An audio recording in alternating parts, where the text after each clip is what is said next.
Fire doesn't ask permission. It doesn't care if you're ready.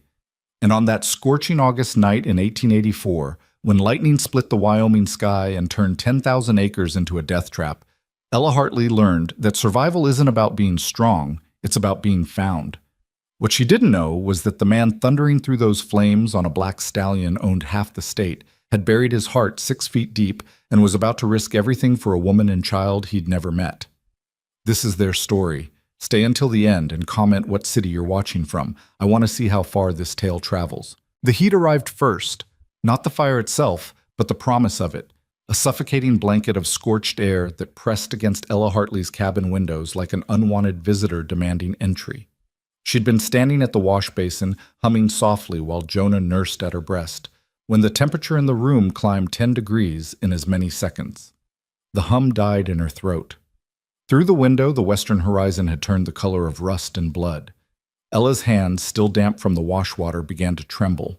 She'd lived in Wyoming territory for 3 years, long enough to know that color, long enough to understand what it meant when the birds went silent and the deer came streaming past your property like refugees fleeing an invisible army. Fire. The word stuck in her throat like a bone. She pulled Jonah closer, his small fingers curling instinctively against her collarbone, and moved to the door. The moment she opened it, the smell hit her. Pine sap burning, sage turning to ash, the acrid bite of earth itself being consumed. Smoke rolled across the valley floor in gray waves, obscuring the creek bed she'd walked just that morning. "No," she whispered. "No, no, no." But nature doesn't negotiate. The cabin, if you could call it that, was little more than 4 walls and a prayer. Ella's husband Thomas had built it with promises of expansion, of glass windows and a real floor, of neighbors and community. Then Thomas had put a bullet in his head one frozen February morning, leaving her with an infant, $40, and a structure that leaked when it rained and groaned when the wind blew. She'd stayed because she had nowhere else to go, because pride tastes better than pity, because admitting failure felt worse than dying alone. Now dying alone had become a very real possibility. Ella's mind raced through her options with the desperate efficiency of a cornered animal. The nearest town was Redemption Creek, 15 miles east, impossible to reach on foot with a 6-month-old baby. The Mortensen place sat 8 miles north, but Clay Mortensen had made his intentions clear the last time he'd visited, his eyes lingering on her body while his words dripped with false concern. She'd rather burn. The McGovern Ranch lay 6 miles south, but that meant crossing directly through the valley, straight into the fire's path. That left west, into the mountains, toward higher ground in the thin hope that elevation might spare her what flatland couldn't. Ella moved with mechanical precision, her fear compressed into action. She grabbed Thomas's wool coat from the peg, too large, too heavy, but it might protect Jonah from sparks. She filled her canteen from the bucket, stuffed 2 biscuits into her pocket, and wrapped Jonah in a cotton blanket that had belonged to his grandmother, a woman Ella had never met, but whose stitching might now save her grandson's life. She didn't take the photograph of her wedding day, didn't take the letters from her sister in Philadelphia, didn't take the Bible with her mother's maiden name inscribed inside the cover. Some things you save, some things you let burn. She kicked dirt over the stove fire, a laughable gesture given what approached, and stepped into the gathering dusk. The sun had disappeared behind a wall of smoke that rose thousands of feet into the atmosphere, turning afternoon into apocalypse. Ash fell like snow. In the distance, she could hear it now, a sound like rushing water, like a train that never stopped, like the earth breathing out everything it had held in. The fire was singing, and it was getting closer. Ella ran. Her bare feet, she'd forgotten shoes, forgotten everything except the weight of Jonah against her chest, pounded against hard-packed dirt that still held the day's heat. Thomas's coat flapped around her like broken wings. She clutched Jonah so tightly he began to whimper, and she forced herself to loosen her grip even as every instinct screamed to hold tighter, tighter, never let go. "Shh, baby," she gasped, though her voice came out strangled. "Shh, we're okay. We're okay, we're—" A pine tree 50 yards to her left exploded. That's what it looked like. Not catching fire, but detonating. The sap inside superheating until the trunk split down the middle and sent burning shrapnel spinning through the air. Ella screamed and dove sideways, curling around Jonah as embers landed in her hair, against her back, on the coat that now justified its cumbersome weight. She beat at her head with one hand while keeping the other locked around her son. The smell of burning hair joined the symphony of destruction around her. Jonah was crying now, full-throated wails that might have broken her heart if terror hadn't gotten there first. I know, I'm sorry, I'm so sorry. She scrambled to her feet and kept running, but the landscape had transformed. What had been familiar terrain, the path she'd walked 100 times to check the creek, the outcropping where she sometimes sat to watch the sunset, had become an alien world painted in orange and black. Smoke obscured everything beyond 20 feet. Her eyes streamed tears that evaporated on her cheeks. Each breath felt like swallowing glass. The fire had surrounded her. Not completely, not yet, but she could see it now, racing through the valley on 3 sides. It moved like a living thing, leaping from tree to tree, crawling through the brush with terrifying intelligence. It found the driest timber and consumed it. It found the richest veins of sage and devoured them. It turned everything Ella had known into ash and absence. She changed direction, angling toward a gap in the flames, a corridor of unburned ground that seemed to lead up slope.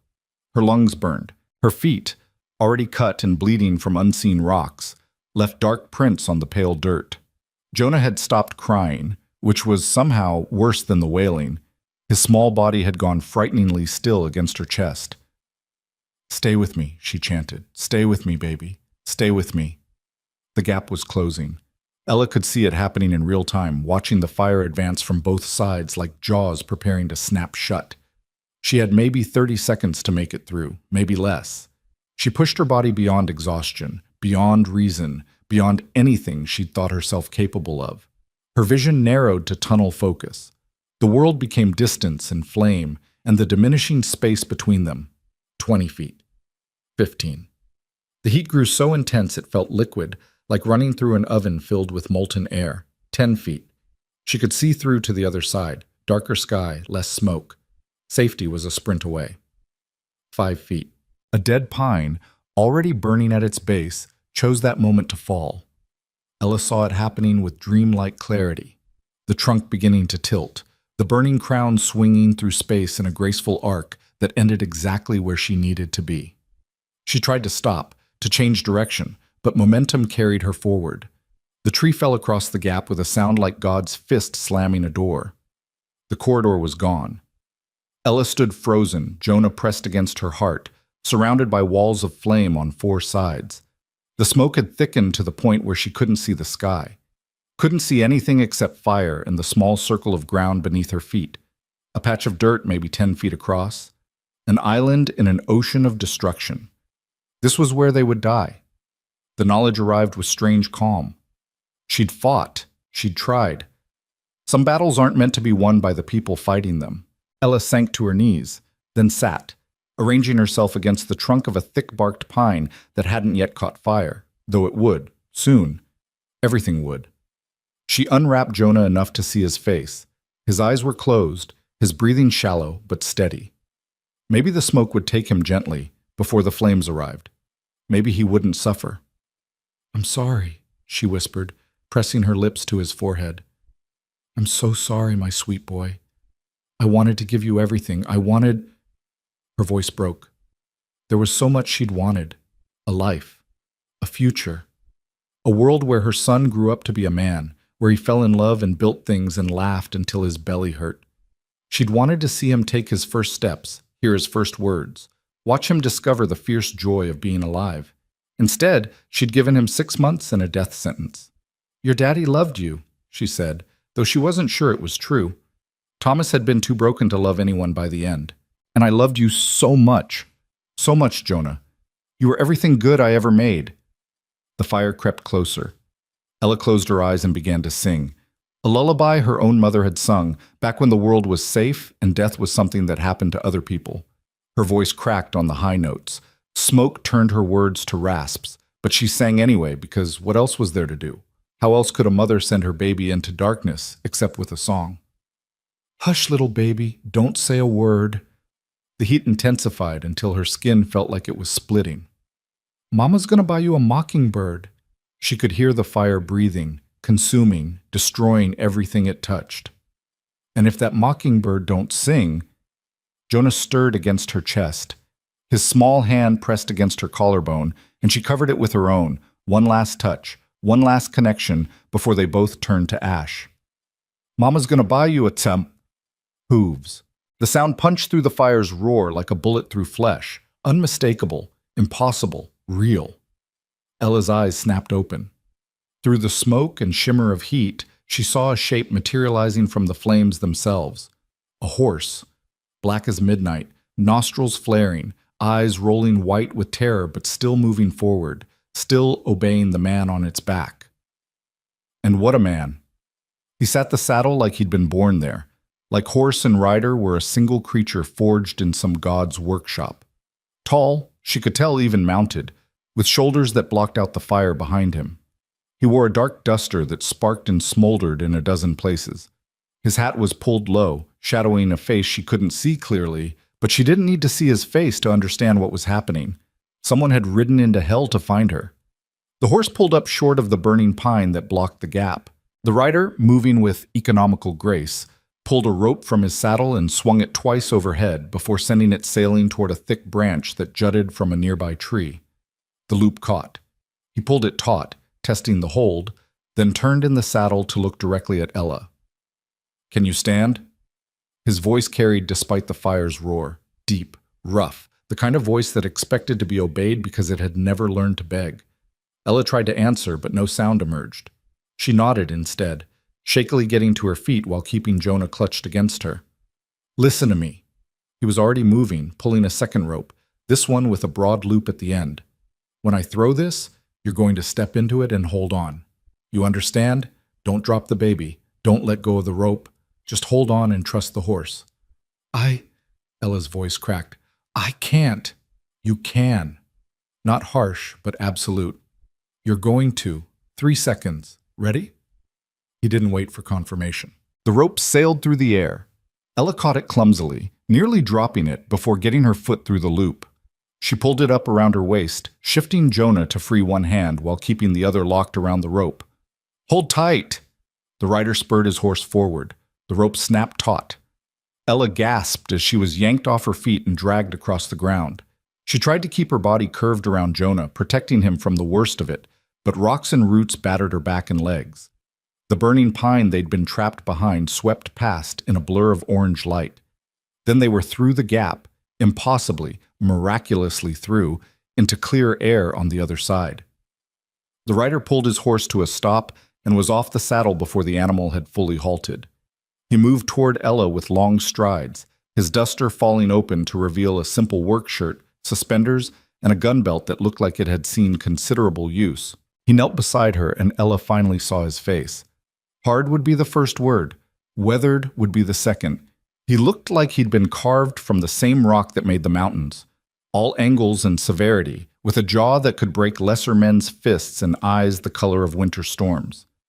A scar ran from his left temple to his cheekbone, pale against sun-darkened skin. He wasn't young, 40, maybe 45, but age sat on him like a weapon he'd learned to wield. The baby. His hands, scarred, capable, surprisingly gentle, reached for Jonah. "Let me see." Ella's arms tightened instinctively. Some part of her brain, still functioning despite the shock, whispered warnings about strange men and vulnerable children. But a larger part, the part that understood she had no options left, reluctantly loosened her grip. He took Jonah with the care of someone who'd held infants before, supporting the head with one large hand while checking him over with clinical efficiency. His fingers pressed lightly against Jonah's neck, feeling for a pulse. He brought his face close to the baby's mouth, checking breath. "He's all right," the man said, and the relief in his voice surprised her. "Smoke got him a little, but he's breathing steady. You did good, keeping him covered." "Is he—" Ella couldn't finish the question. Her body had begun to shake uncontrollably now that the adrenaline was wearing off. "He's alive. You both are. Now let's keep it that way." He stood, still holding Jonah, and looked at Ella with an expression that wasn't quite sympathy, but wasn't quite indifference either. Can you ride? I I don't know. Maybe. I've never.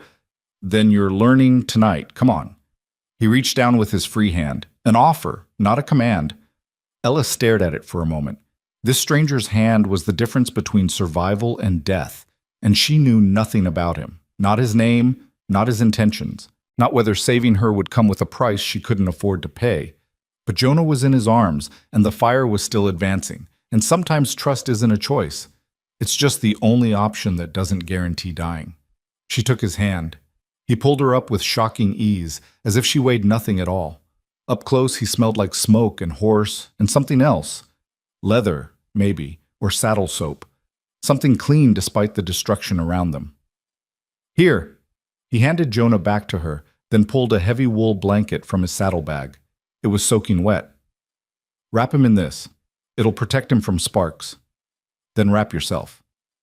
Ella obeyed with numb fingers. The wet wool was cold after the fire's heat, a shock that felt almost painful. She swaddled Jonah until only his face peeked out, then draped the remaining fabric over her own shoulders.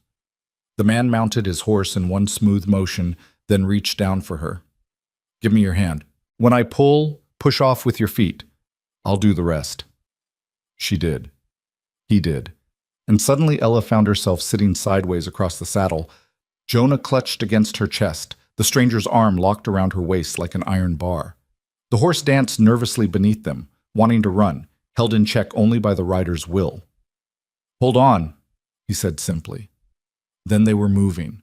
Not a gallop, the terrain was too rough, the visibility too poor, but something faster than a trot, a controlled urgency that ate up ground without sacrificing safety. The horse moved like it knew every rock, every hole, every dangerous step. Maybe it did. This felt like land the animal had covered 1,000 times. Behind them, the fire raged on. Ella twisted to look back and immediately wished she hadn't.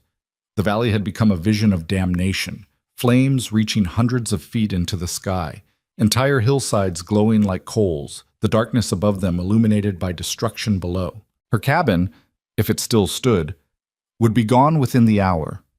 Everything she'd built, everything she'd endured, reduced to memory and ash. Don't look back, the man said quietly. Nothing there worth seeing now. He was right, but it hurt anyway. They rode in silence, the only sounds the horse's heavy breathing, the creak of leather, and the distant roar of fire slowly fading behind them. Ella's body had moved beyond pain into a strange numbness where nothing felt entirely real. She existed in a bubble of motion and shock, aware that something terrible had happened but unable to fully process it. The man's arm around her waist was the only solid thing in a world that had turned to smoke and confusion. After what might have been 20 minutes or 2 hours, time had lost all meaning. The landscape began to change. The air cleared, the ground leveled, and through the darkness ahead, Ella saw lights, not firelights, lamplights. The warm yellow glow of human habitation scattered across what appeared to be a massive compound. Buildings, plural, arranged with military precision, corrals filled with horses, barns that dwarfed her entire cabin. And at the center of it all, a house that could only be called a manor, 3 stories of timber and stone that spoke of wealth beyond anything Ella had imagined existed in Wyoming territory. "Where are we?" she whispered. "Carter Ranch." He said it like that should mean something. When she didn't respond, he added, "You're safe here, both of you." Carter. The name tickled something in her memory. Stories overheard in Redemption Creek, gossip traded at the general store. Carter Ranch. Carter Land. The Carter name spoken with a mixture of respect and fear, attached to a man who supposedly owned half the territory and answered to no one. She turned her head to look at the stranger who'd saved her life. "You're Rowan Carter." It wasn't a question, she knew. The way people had talked about him, like he was more legend than man, more force of nature than human being, suddenly made sense. Of course he'd ridden into fire. Men like him didn't die in fires. They bent fire to their will. "I am," he confirmed, his voice giving nothing away. They crossed through a gate, elaborate ironwork bearing the letter C, and into the compound proper. Men emerged from the buildings, rushing forward with worry carved into their faces. "Boss!" One of them, grizzled, bow-legged, clearly the foreman, grabbed the horse's bridle. Jesus Christ, we thought you were dead. The fire. I'm fine. Rowan dismounted with that same fluid grace, then reached up for Ella. She's not. Get Doc Morrison. Now. Boss, Doc's in town dealing with... Then get him out of town. Rowan's voice didn't rise, but something in it made the foreman step back. This woman and her child just survived a wildfire. I want a doctor checking them within the hour. Make it happen. Yes, sir. The foreman took off at a run. Rowan lifted Ella down as carefully as he'd pulled her up. Her legs buckled the moment her feet touched ground. He caught her, shifting his grip to support her weight while keeping Jonah safe between them. Easy, he murmured. I've got you. I can walk, Ella protested weakly. Maybe, but you don't have to. He was already moving toward the house, carrying her like she weighed no more than the child in her arms. Save your strength for healing. The world tilted and swayed. Ella's vision began to tunnel, darkness creeping in from the edges. She fought it, but exhaustion and shock formed an alliance she couldn't defeat. Jonah, she managed to whisper, please don't. I won't. Rowan's voice followed her down into the darkness. I promise. You're both safe now. Ella wanted to believe him, wanted to trust that promises from strangers could be kept, that safety was something that existed beyond this moment. But trust was a luxury she'd lost long ago, buried in the same grave as her husband's broken dreams. Still, as consciousness slipped away, she found herself hoping, just a little, just enough, that maybe this time the promises would hold. Maybe this time she wouldn't wake up alone. Consciousness returned in fragments, the smell of lavender soap, the weight of clean sheets, the distant sound of men's voices drifting through an open window. Ella's eyes opened to unfamiliar ceiling beams, dark timber crossed with expert joinery that spoke of craftsmen who took pride in their work. Morning light filtered through lace curtains she definitely hadn't owned yesterday. Yesterday. The memories crashed back with physical force. Fire, running, Jonah's terrified crying, the stranger on the black horse who'd pulled them from certain death. Jonah. Ella bolted upright, ignoring the screaming protest from every muscle in her body. Her hands went to her chest, searching for the weight that should have been there. Empty. Her son was gone. No, she gasped, throwing back the covers. She was wearing a nightgown, soft cotton, definitely not hers, and her feet were wrapped in clean bandages. None of that mattered. Jonah! The door opened before she could reach it. A woman entered, older, 50-ish, with steel gray hair pulled back in a severe bun and eyes that assessed Ella with the efficiency of a battlefield surgeon. Back in bed, the woman said firmly. Right now, before you tear those stitches. My son, where is my son? Safe, fed, sleeping in the next room, has been for the past 6 hours. The woman moved forward, her hands gentle despite her commanding tone, guiding Ella back toward the bed. The boss has been checking on him every hour. Child's fine. Better than you, truth be told. Ella resisted, her body trembling with adrenaline and fear. I need to see him. I need to, and you will, after you sit down and let me check your vitals. The woman's expression softened slightly. I'm Martha Hayes. I run this house, have for 20 years. Your boy is safe here. Safer than he'd be anywhere else in the territory. Now sit. Something in Martha's voice, not unkind but utterly uncompromising, made Ella obey. She sank back onto the bed, her hands clenched in the unfamiliar nightgown. That's better. Martha pulled a chair closer and sat, her gaze traveling over Ella with professional assessment. Dr. Morrison came last night, said you had some burns, minor, thank God, and your feet were torn up pretty bad. He stitched the worst of it, left instructions for care. Said you and the baby were lucky to be alive. I want to see Jonah, Ella repeated, her voice breaking. Please. Martha studied her for a long moment, then nodded. All right, but you're not walking on those feet. Stay put. She rose and disappeared through a connecting door Ella hadn't noticed before. When she returned, she was carrying a bundle wrapped in a clean blanket, a bundle that stirred and made a small, sleepy sound that shot straight through Ella's heart. Here, Martha placed Jonah in Ella's arms with practiced ease. Healthy as a horse. Barely even coughed this morning. Ella pulled her son close, breathing in his scent, milk and soap and something ineffably him.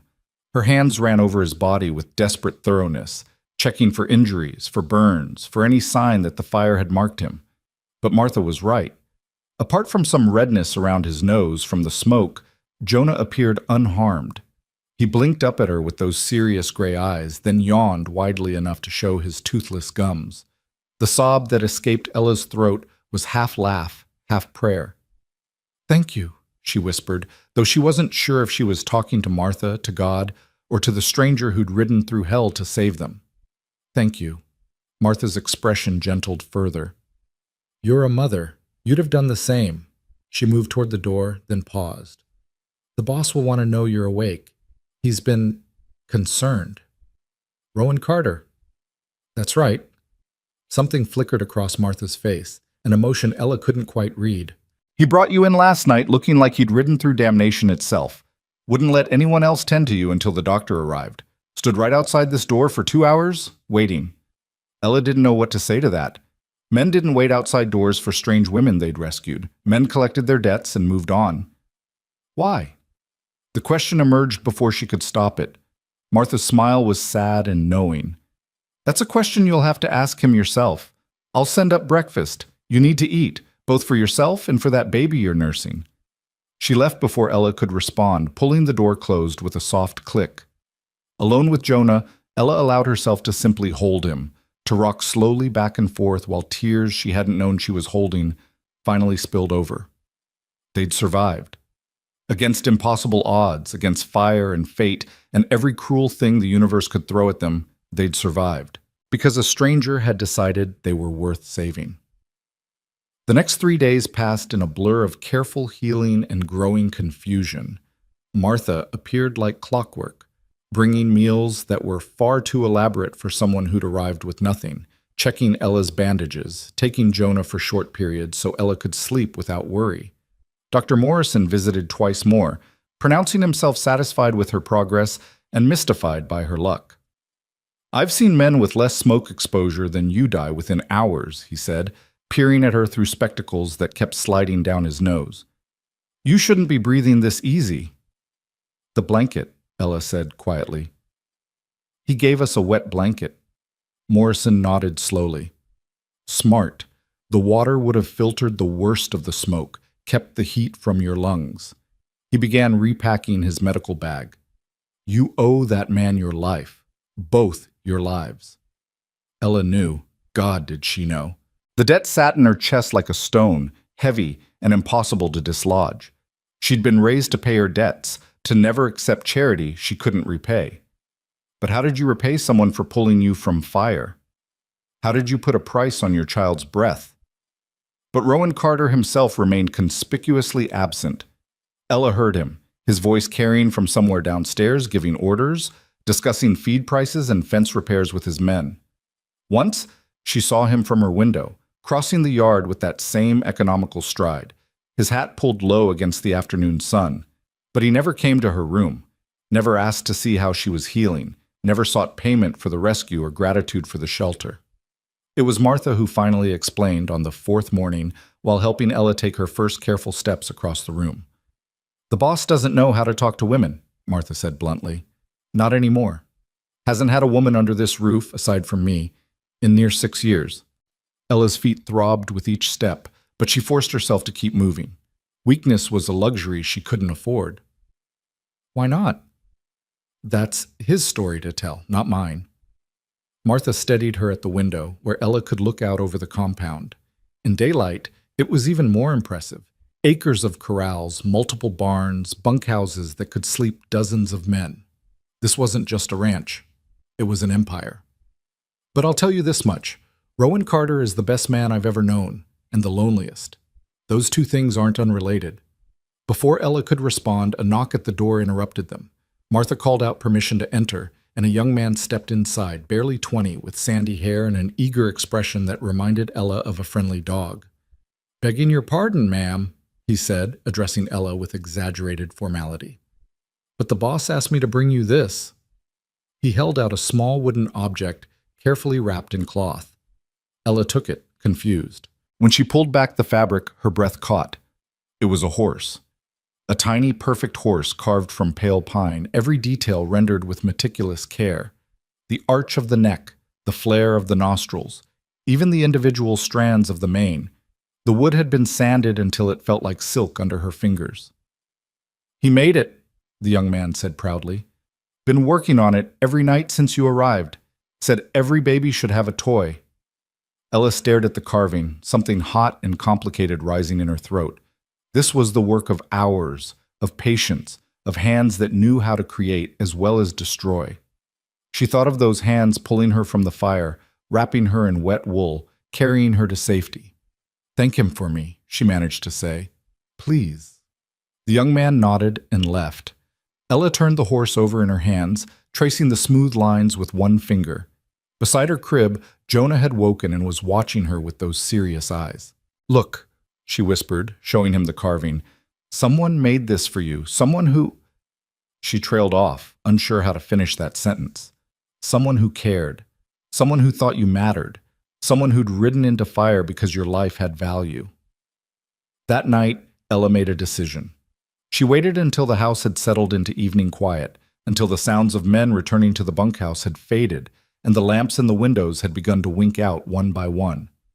Then, moving carefully on her heeling feet, she made her way downstairs. Martha had shown her the layout of the house during one of her visits. Kitchen to the left, sitting room to the right, Rowan's study at the end of the hall. The study door was closed, but light showed beneath it. Ella raised her hand to knock, hesitated, then forced herself to follow through. 3 sharp raps that sounded too loud in the quiet house. "Come." She opened the door to find Rowan Carter sitting behind a massive oak desk, papers spread before him, an oil lamp casting harsh shadows across his already severe features. He looked up at her entrance, and for just a moment something flickered across his face, surprise maybe, or concern, before his expression settled back into careful neutrality. "Mrs. Hartley." He stood, a gesture of respect that felt oddly formal given that he'd carried her unconscious body through his house 4 days ago. "You shouldn't be walking yet." "I needed to thank you." Ella remained in the doorway, suddenly unsure. This man had saved her life, but she didn't know him. Didn't know if gratitude would be welcome or embarrassing. "For everything. The rescue, the doctor, the room, She held up the carved horse. "This." Rowan's gaze dropped to the carving, and something in his expression shifted. "It's nothing, just wood." "It's not nothing." Ella stepped into the room, closing the door behind her. Propriety be damned, she owed this man honesty at the very least. "Mr. Carter, I have no money. No way to pay you back for what you've done. I lost everything in that fire. My home, my belongings, what little I had. So I can't repay you. But I want you to know—" Her voice cracked. "I want you to know that what you did, riding into that fire, saving us, it mattered. We matter. Because of you." Rowan stood very still, his hands braced on the desk, his eyes fixed on her face with uncomfortable intensity. When he finally spoke, his voice was rough. "You don't owe me anything." "I owe you everything." "No." He moved around the desk, and Ella forced herself not to step back even though every instinct screamed wariness. But he stopped a careful distance away, giving her space. "You survived because you fought. You kept that baby alive through smoke and fire because you refused to give up. I just provided transportation." The corner of Ella's mouth twitched despite everything. Very expensive transportation. Something that might have been a smile ghosted across Rowan's face, there and gone so fast she almost missed it. "The horse doesn't mind." Silence stretched between them, not quite comfortable but not hostile either. Ella studied the man who'd saved her life, really looking at him for the first time without fear or shock coloring her vision.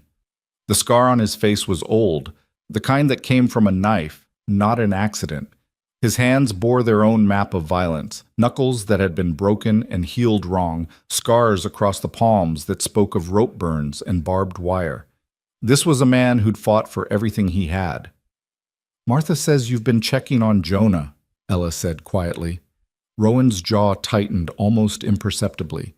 making sure he was breathing properly. Smoke can do damage you don't see right away. Every hour, she said. I couldn't sleep anyway. Why? The question emerged softer than she'd intended, more vulnerable. Why do you care? You don't know us. For a long moment, Rowan didn't answer. He turned away from her, moving to the window that looked out over his empire. When he spoke, his voice was so low she had to strain to hear it. I had a son once. Not by blood, but by choice. A boy who worked here on the ranch, maybe 14, 15 years old. Smart kid, quick with horses. Had a laugh that could make even the hardest men smile. He paused, his shoulders rigid. There was a fire. 3 years ago. Lightning strike, same as what got your place. The boy was in the south pasture, checking fences. By the time we realized how fast it was moving, he didn't finish. He didn't need to. I'm sorry, Ella whispered. I rode out looking for him, searched for 2 days, found his body near Copper Creek. He'd tried to outrun it. Rowan's reflection in the window was carved from stone. I've replayed that day 1,000 times. If I'd been faster, if I'd realized sooner, if I'd just been paying attention instead of focused on paperwork and profits, it wasn't your fault. Wasn't it? He turned back to her, and the pain in his eyes was raw enough to hurt. I owned the land. I employed the boy. I sent him out there alone. Whose fault was it, if not mine? Ella understood then. The hours spent checking on Jonah, the carved horse, the careful distance he maintained. This wasn't charity. This was penance. Mr. Carter. Rowan. Just Rowan. Rowan. The name felt strange on her tongue, too intimate for a man she barely knew. Saving us doesn't bring him back. I know. His voice was flat, empty. But it doesn't hurt either. What could she say to that? What words could possibly address the kind of guilt that made a man ride into fire chasing ghosts? Ella stood in the lamplight of his study, holding a carved horse and a debt she could never repay, and felt the weight of both their losses settling between them like snow. I should let you rest, Rowan said finally, moving back toward his desk. The walls were going up again, the vulnerability locked away behind that severe expression. Martha will have my hide if she knows I kept you standing this long. Wait. Ella didn't know what made her speak. What desperate instinct pushed the words out? Let me work for you. Rowan froze. What? I need to pay you back. I need to... She gestured helplessly at the room, at the house, at everything his wealth represented and her poverty lacked. I can't take charity. I won't. So let me work. I can cook, clean, help Martha with the house. I'm strong, I'm willing, and I promise I won't... No. The word was absolute. Final. Ella felt something inside her chest crack. Please, I'm not asking for much, just a way to earn... I said no. Rowan's voice had gone cold, distant. You need to heal. The baby needs you. When you're ready, I'll have my men take you wherever you want to go. Redemption Creek, Cheyenne, wherever, with enough money to start over. But you're not working here. Shame burned through Ella's veins like acid. Of course. She'd been a fool to think he'd want her here, a charity case with nothing to offer. He'd done his good deed, eased his guilty conscience. Now he wanted her gone. I understand, she said stiffly. Thank you for your generosity. She turned toward the door, her healing feet suddenly throbbing with renewed pain. Behind her, Rowan spoke again, his voice different, strained. It's not that I don't think you're capable. Ella paused, but didn't turn around. It's that you've already lost too much. And this place, he let out a slow breath. This place has a way of taking things from people. I won't be responsible for taking anything more from you. Ella did turn then, confusion overriding hurt. What are you talking about? But Rowan had already sat back down, his attention fixed on the papers before him with deliberate intensity. Good night, Mrs. Hartley. Martha will bring you breakfast in the morning. It was a dismissal. Ella recognized it, even if she didn't understand it. She left the study, closing the door with careful softness, and made her way back upstairs. In her borrowed room, Jonah slept peacefully in his makeshift crib, one tiny fist curled beside his cheek. Ella set the carved horse on the windowsill where moonlight could find it, then climbed back into bed. But sleep wouldn't come. Her mind kept replaying the conversation, trying to parse meaning from Rowan Carter's words. He'd saved them. He clearly cared, or cared enough to carve toys and check breathing every hour. But he also wanted them gone, because this place takes things from people. What did that mean? The answer came 3 mornings later, when Ella was strong enough to venture downstairs properly. She found Martha in the kitchen, up to her elbows in bread dough, and the older woman's face lit up at the sight of her. "Look at you walking without wincing. The boss will be pleased." "Will he?" Ella couldn't keep the skepticism from her voice. Martha's hands stilled in the dough. "He's been asking about you every morning, whether you slept, whether Jonah nursed well, whether the pain was manageable." She resumed kneading with renewed vigor. "That man cares, even if he doesn't know how to show it." "He wants me to leave." Ella said it flatly, testing the words. "He wants you safe." Martha shaped the dough into a smooth ball and set it aside to rise. "There's a difference. I don't understand him. Join the club." Martha wiped her hands on her apron and gestured toward the kitchen table. "Sit. I'll make tea and tell you what you need to know about Rowan Carter." Over strong tea and fresh bread with butter, Martha told the story. It came out in pieces, a narrative assembled from years of observation and a loyalty that ran bone deep. Rowan had come to Wyoming Territory 15 years ago, a veteran of range wars down in Texas with a reputation for being fast with a gun and faster with his fists. He'd won the original Carter land in a poker game, 3,000 acres that no one else wanted because the water rights were disputed and the terrain was too rough for cattle. Within 5 years, he'd cleared the water rights, doubled his acreage, and turned the worthless land into the most profitable ranch in the territory.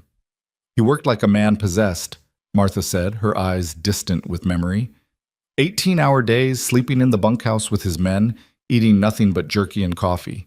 He built this empire with his own hands and the blood of anyone foolish enough to try taking it from him. "He sounds dangerous." "He was. Still is, when he needs to be." Martha poured more tea. "But then he met Emily." The name hung in the air like smoke. "She was a teacher, come west from Boston to bring civilization to the frontier, refined, educated, completely unsuited for this life." Martha's smile was sad, and Rowan fell for her like a tree falling, all at once, without warning, and hard enough to shake the ground. Within 6 months, they were married. Within a year, she was dead. Ella's hands tightened around her teacup. "What happened?" "Childbirth. The baby, too." Martha's voice went flat, clinical. "Complications. Dr. Morrison did everything he could, but some things can't be saved no matter how hard you fight. Rowan, he broke. Spent 3 months alone in the North Range, barely eating, not talking to anyone. When he came back, he was different, harder, more closed off.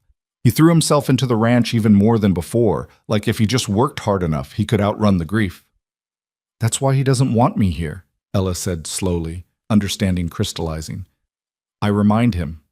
You and that baby remind him of everything he lost, and he's terrified." Martha met Ella's eyes across the table. "Terrified that if he lets himself care again, even a little, he'll lose you too. That this place will take you the way it took them." The weight of it settled over Ella like a blanket. She thought about the carved horse, the hourly checks, the careful distance.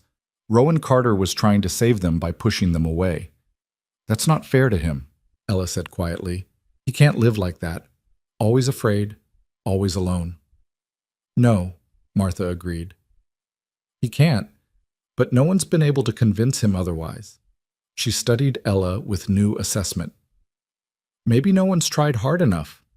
Ella shook her head. "I'm nobody to him. A stranger he rescued. You're a mother who survived fire for her child. You're a woman who asked to work instead of accepting charity. You're someone who looked at the most feared man in the territory and saw a person worth thanking." Martha leaned forward. "You're not nobody, Ella Hartley, and I think deep down, Rowan knows that." The conversation stayed with Ella as the days passed, and her body continued to heal. She began taking walks around the compound, Jonah strapped against her chest in a sling Martha fashioned from spare cloth. The ranch hands tipped their hats as she passed, their initial wariness giving way to friendly nods.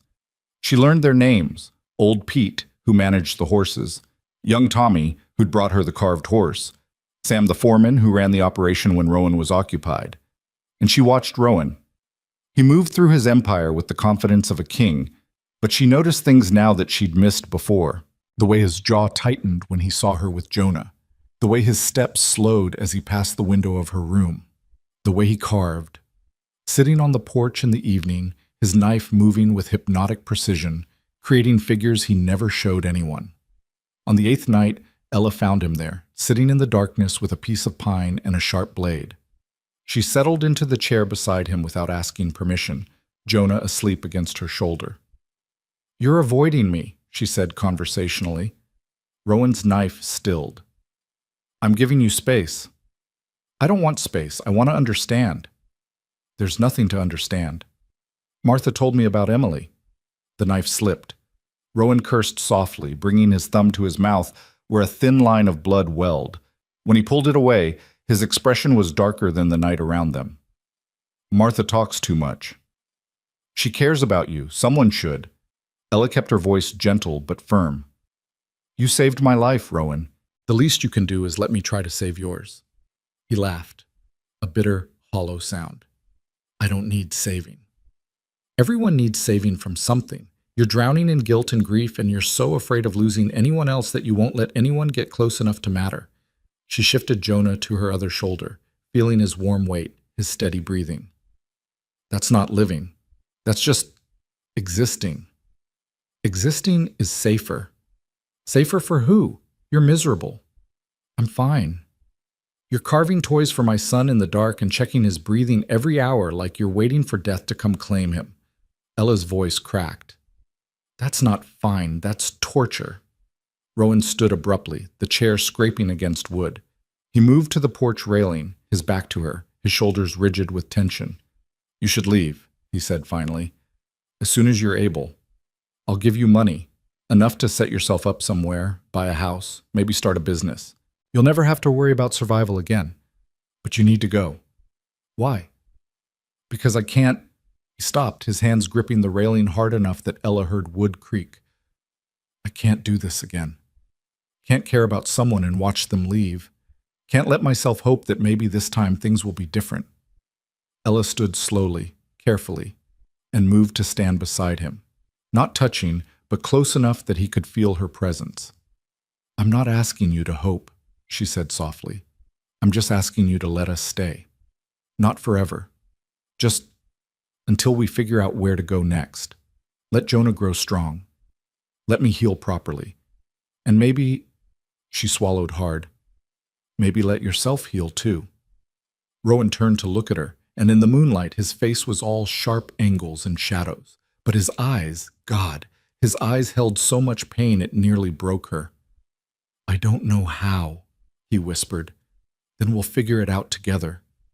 It wasn't a declaration of love or a promise of forever. It was simply an offer, one damaged soul extending a hand to another in the darkness. Ella didn't know if he'd take it, didn't know if he could. But when Rowan's hand slowly, carefully covered hers on the railing, she felt something shift. Not hope, not yet, but maybe the possibility of hope. And sometimes that was enough to start healing. They stood together in the darkness, a widower and a widow, a man haunted by guilt and a woman with nothing left to lose. Behind them, the house glowed with lamplight. Around them, the prairie stretched endlessly toward the horizons they couldn't see. And between them, something fragile and unnamed began to grow. If you or someone you know is having a difficult time, free support is available. Find resources. The autumn weeks that followed moved with the slow rhythm of healing and careful trust. Ella established a routine that gave her purpose without overstepping the invisible boundaries Rowan had drawn around himself. She helped Martha in the kitchen each morning, learning to cook for a household of ranch hands who ate like they were preparing for winter hibernation. Her hands, soft from months of isolated cabin life, developed calluses from kneading bread and scrubbing cast iron. The work felt good, honest and uncomplicated in ways her life hadn't been for years. Jonah thrived in the ranch environment, growing plumper and more alert with each passing day. The carved horse became his constant companion, clutched in pudgy fists that were just learning to grasp.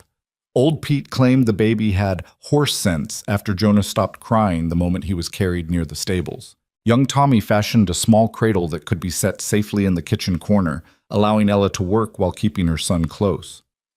And Rowan watched from a distance that was slowly, imperceptibly shrinking. He no longer disappeared when Ella entered a room. Stopped making excuses to avoid mealtimes when she sat at the long kitchen table with Martha and whatever ranch hands had business in the house. Once, she caught him holding Jonah while Martha tied her apron, the baby's small hand wrapped around Rowan's scarred finger, and the expression on the man's face was so nakedly vulnerable it made her chest ache. But the progress was fragile as spun glass. One wrong word, one moment of too much intimacy, and Rowan would retreat behind his walls for days. 3 weeks after the fire, a letter arrived. Sam brought it to the kitchen where Ella was peeling potatoes, his weathered face creased with concern. "This came for the boss, but—" He hesitated, turning the envelope over in his hands. "It's from Clay Mortensen. Nothing good ever comes from that man." Ella's hand stilled on the potato. She knew the Mortensen name, had heard it whispered in Redemption Creek with the same mixture of fear and disgust people reserve for rattlesnakes and outlaws. Clay Mortensen owned the second largest spread in the territory, built his fortune on intimidation and legal manipulation, and had made his intentions toward her property clear in the months before the fire. "What does he want with Rowan?" "Nothing good," Sam repeated. He set the letter on the table like it might bite. "You should know, Mortensen's been sniffing around your old property. What's left of it?" Ella's stomach dropped. Why would he care? It's nothing but ash now. It's got water rights. Copper Creek runs right through it. Sam's expression was grim. "Water's worth more than gold out here, ma'am. And Mortensen's been trying to corner the Eastern Valley water for years. Your husband's claim was the last piece he didn't control." "Thomas is dead. Ella swallowed hard. "I can't hold a claim, can I?" "As his widow? Maybe. Depends on how the paperwork was filed, whether there's a will, lot of legal tangles." Sam scratched his jaw. "But Mortensen doesn't care about legal. He'll file his own claim, bribe whoever needs bribing, and have it sewn up before you can hire a lawyer, assuming you could afford one." "I can't." The admission burned. "I don't have anything."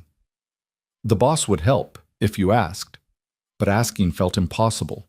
Rowan had already given so much, her life, shelter, safety, time for healing. How could she ask him to fight her legal battles too? How could she become more of a burden than she already was? The kitchen door banged open before she could respond. Rowan strode in with the purposeful energy that meant trouble, his face darker than thunderclouds. He grabbed the letter from the table without preamble, ripped it open, and read with a jaw so tight Ella could see the muscle jumping. "Son of a bitch," he said quietly. Martha looked up from the stove. "What does that snake want now?" "He's claiming Ella's property. Says as an unattached woman with no means of working the land, she's forfeited her rights. He's filed papers with the territorial office." Rowan crumpled the letter in his fist. "And he's invited me to discuss reasonable compensation for her loss." "That's not legal," Sam protested. "She's got 6 months to establish residence after—" "It's legal enough if you own the right judges." Rowan's eyes, when they found Ella's, were storm gray and furious. "He knows you're here. Knows you've got no money, no lawyer, no way to fight him. He's betting I won't get involved in someone else's property dispute." Ella's throat had gone dry. "You shouldn't. It's not your problem." "The hell it isn't." Rowan moved toward her with that predatory grace, and she found herself pressing back against the counter even though nothing in his posture threatened her. "That land is yours by right. Your husband died on it. You nearly died defending it. And Mortensen thinks he can just take it because you're a woman alone?" His voice had gone deadly soft. "No." "Rowan." She tried to make her voice steady, rational. "I appreciate what you're saying, but it's 40 acres of burned ground. It's not worth fighting over." "It's not about the land." He was close enough now that she could see the fury burning behind his careful control.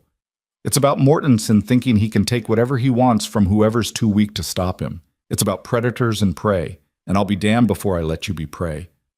Something in Ella's chest twisted painfully. "I'm not asking you to fight for me." "You don't have to ask." Rowan's hand came up, almost touching her face before he caught himself and let it drop. But I need you to let me. Please. The pleas nearly broke her. This man who commanded an empire, who bent weather and men to his will, was asking permission to protect her. Not taking, not assuming, asking. Okay? She whispered. Okay. The tension in Rowan's shoulders eased fractionally. He nodded once, sharp and decisive, then turned to Sam. Get the lawyer from Cheyenne. The good one, not the drunk we used for the fence dispute. I want every filing Mortensen made pulled and reviewed. If there's a crack in his claim, I want it found. Yes, sir. Sam headed for the door, then paused. Boss, Mortensen's not going to take this lying down. I'm counting on it. Rowan's smile was all edges. Been a while since anyone gave me a good reason to remind this territory why they leave Carterland alone. After Sam left, an uncomfortable silence settled over the kitchen. Martha had gone conspicuously quiet at the stove, giving them the illusion of privacy while absolutely listening to every word. Jonah chose that moment to wake from his nap with a small cry that shattered the tension. Ella moved to pick him up, but Rowan was faster. He lifted the baby with surprising gentleness, settling Jonah against his chest with the ease of long practice. The baby immediately stopped fussing, one small hand grabbing a fistful of Rowan's shirt. Hey there, little man, Rowan murmured. Bad dream? Ella watched them, this hard man and her soft baby, and felt something dangerous bloom in her chest. Hope, maybe, or longing, or the terrible realization that she was starting to depend on Rowan Carter in ways that went far beyond gratitude. I'll pay you back, she said quietly. Somehow, when I figure out how. Rowan looked up, Jonah still cradled against him. You don't owe me anything. I owe you everything. My life, my son's life, now my land. Your land was always yours. I'm just making sure it stays that way. He shifted Jonah to his shoulder, patting the baby's back with automatic rhythm. Besides, taking on Mortensen's not exactly a hardship. Man's been asking for a reckoning for years. This isn't about your feud with him. Ella moved closer, needing him to understand. This is about me not being a charity case you need to rescue every time something goes wrong. Maybe I'm starting to think rescue isn't the worst thing I could do with my time. Rowan's voice had gone soft, almost wondering. Maybe having someone to protect is better than having no one at all. Before Ella could respond, before she could parse what exactly that meant, the sound of hooves thundering into the yard shattered the moment. Multiple riders, moving fast. Sam's voice rose in sharp challenge, followed by answering shouts. Rowan's entire demeanor changed in an instant. He handed Jonah to Ella with quick efficiency, his hand already moving to the gun belt he wore even inside his own house. Stay here. Lock the door behind me. What's happening? Don't know, but it's happening fast. He was already moving toward the door. Martha, get her upstairs, away from windows. Then he was gone, the door slamming behind him with enough force to rattle the dishes. Through the window, Ella saw 5 riders milling in the yard. Not Mortensen's men by their dress, but strangers wearing hard faces and harder eyes, the kind of men who got paid to cause trouble. Martha grabbed Ella's arm. Come on, now. But Rowan can handle himself. You're the one he'll tear this territory apart for if something happens. Move. They hurried upstairs, Martha surprisingly spry for her age.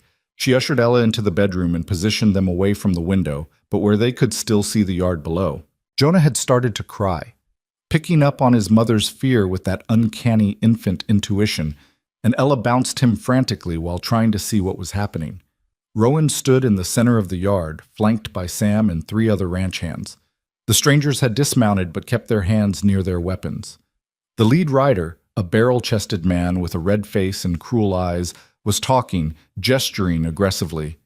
Ella couldn't hear the words, but she could read the threat in every movement. Who are they? She whispered. Trouble. Martha's face was grim. The big one's Cutter Wade. Used to be a buffalo hunter before he killed them all. Now he hires out to whoever pays best. Her hands twisted in her apron. Mortensen must have sent them. But why? Rowan just got the letter an hour ago. Because Mortensen knows how Rowan will react. He sent the letter as a courtesy, letting Rowan know what's coming. And these men, Martha's voice dropped. These men are what's coming. In the yard, the conversation had escalated. Rowan's posture hadn't changed, still loose, still controlled, but something about him had shifted. He looked like violence, waiting for permission. One of the strangers made the mistake of stepping too close, and Rowan's hand moved to his gun with snake-strike speed. "Don't," Ella breathed. "Please don't." But the tension held without breaking. Whatever Rowan said made the stranger step back, hands raised in mock surrender.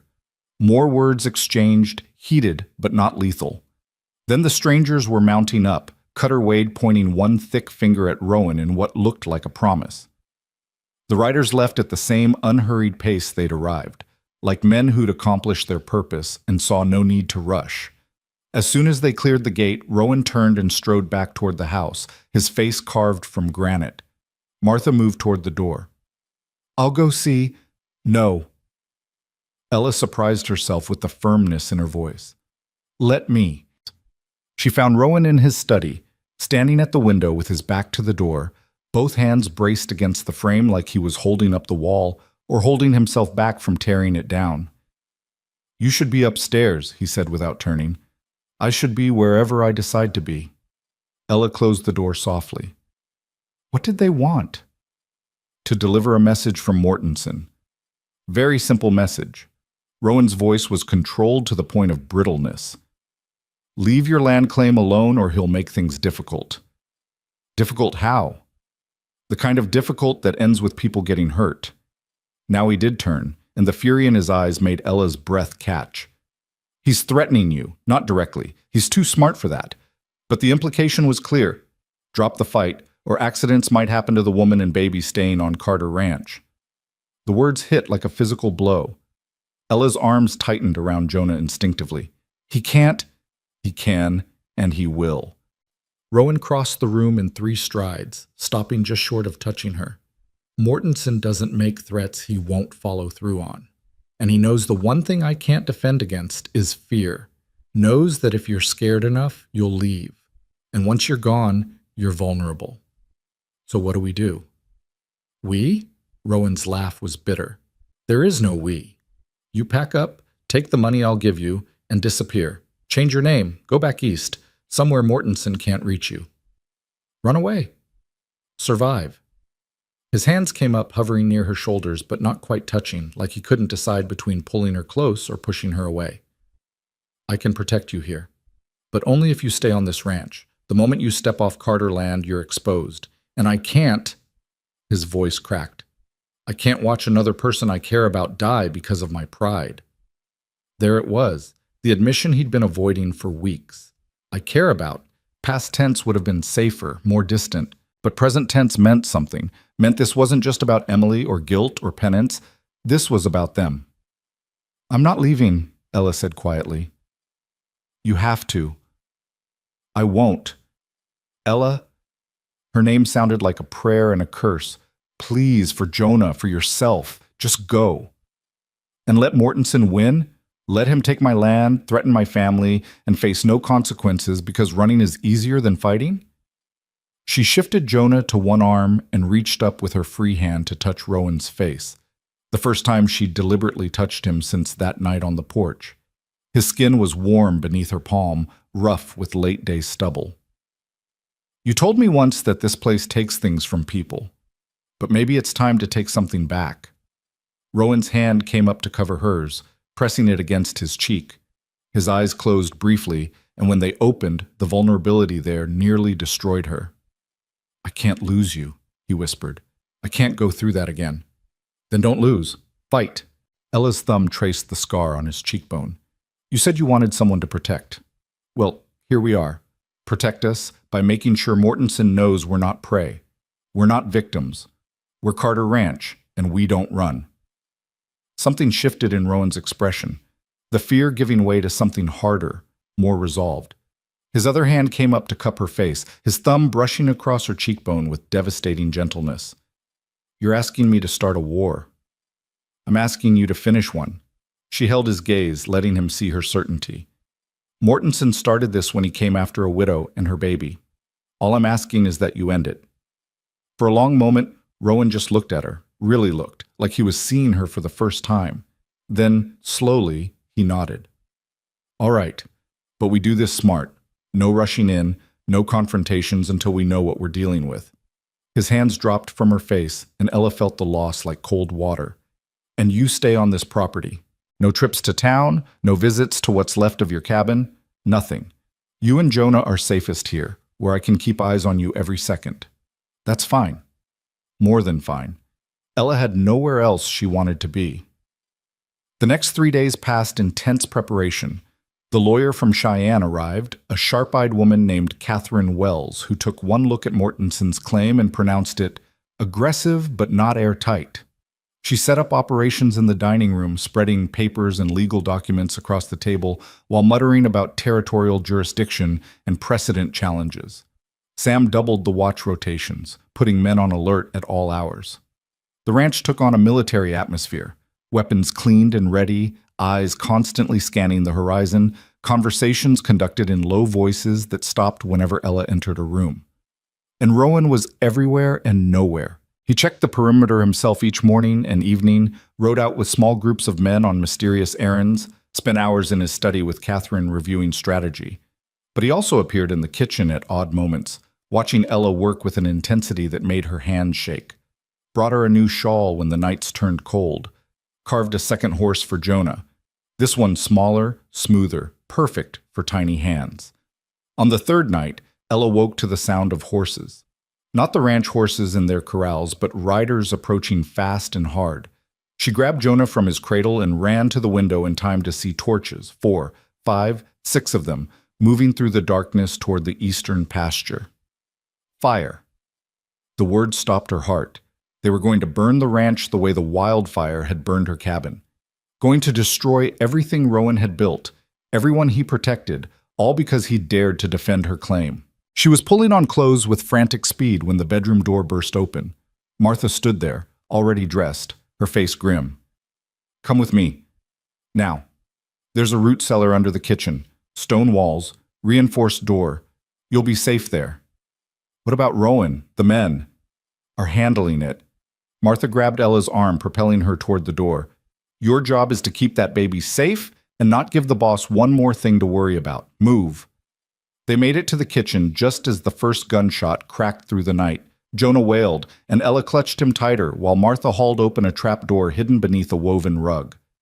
Stone steps led down into darkness. There's lanterns, water, blankets. Stay quiet. Stay down. Don't come out until someone you know comes for you. Martha's hands were shaking, but her voice stayed steady. Go. Martha. I've got things to do. Go. Ella descended into the cellar, hearing the trapdoor slam shut above her, the scrape of the rug being replaced. In the darkness, she fumbled for matches, found a lantern, got it lit with trembling hands. The cellar was exactly as Martha described, small but sturdy, stocked with emergency supplies, a tomb or a sanctuary, depending on how the night ended. More gunshots, shouting, the thunder of hooves.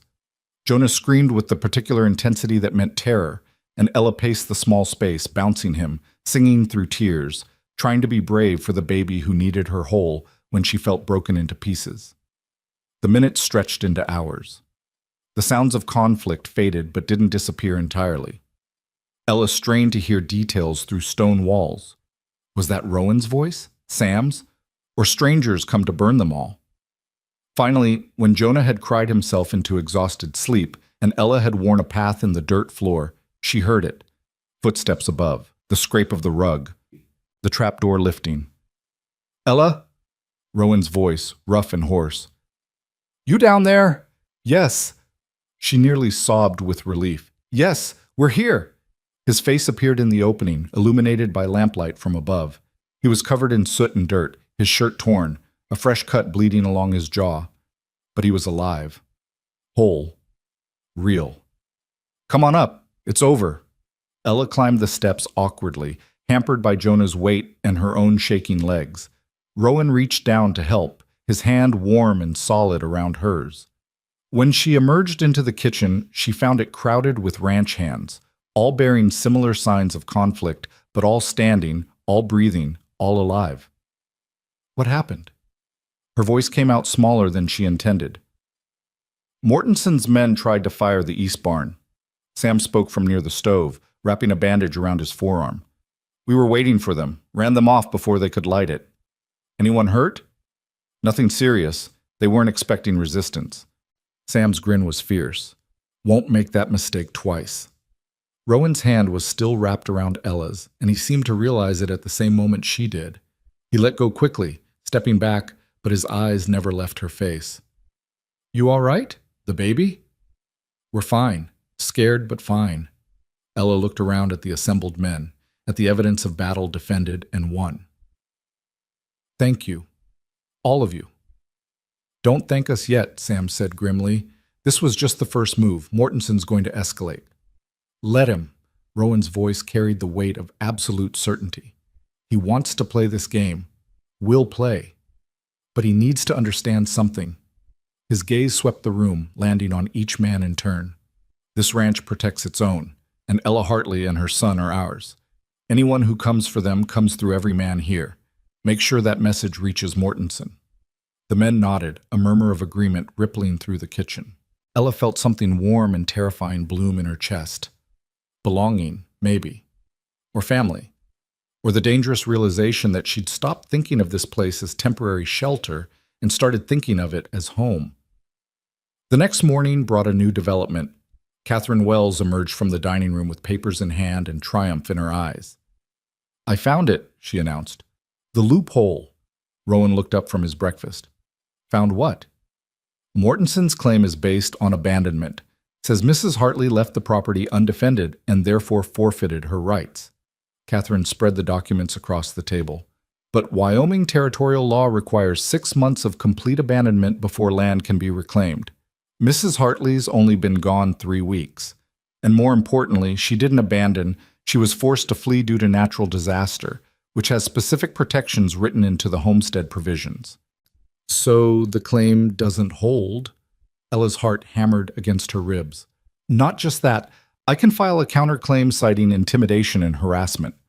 Catherine's smile was sharp as broken glass.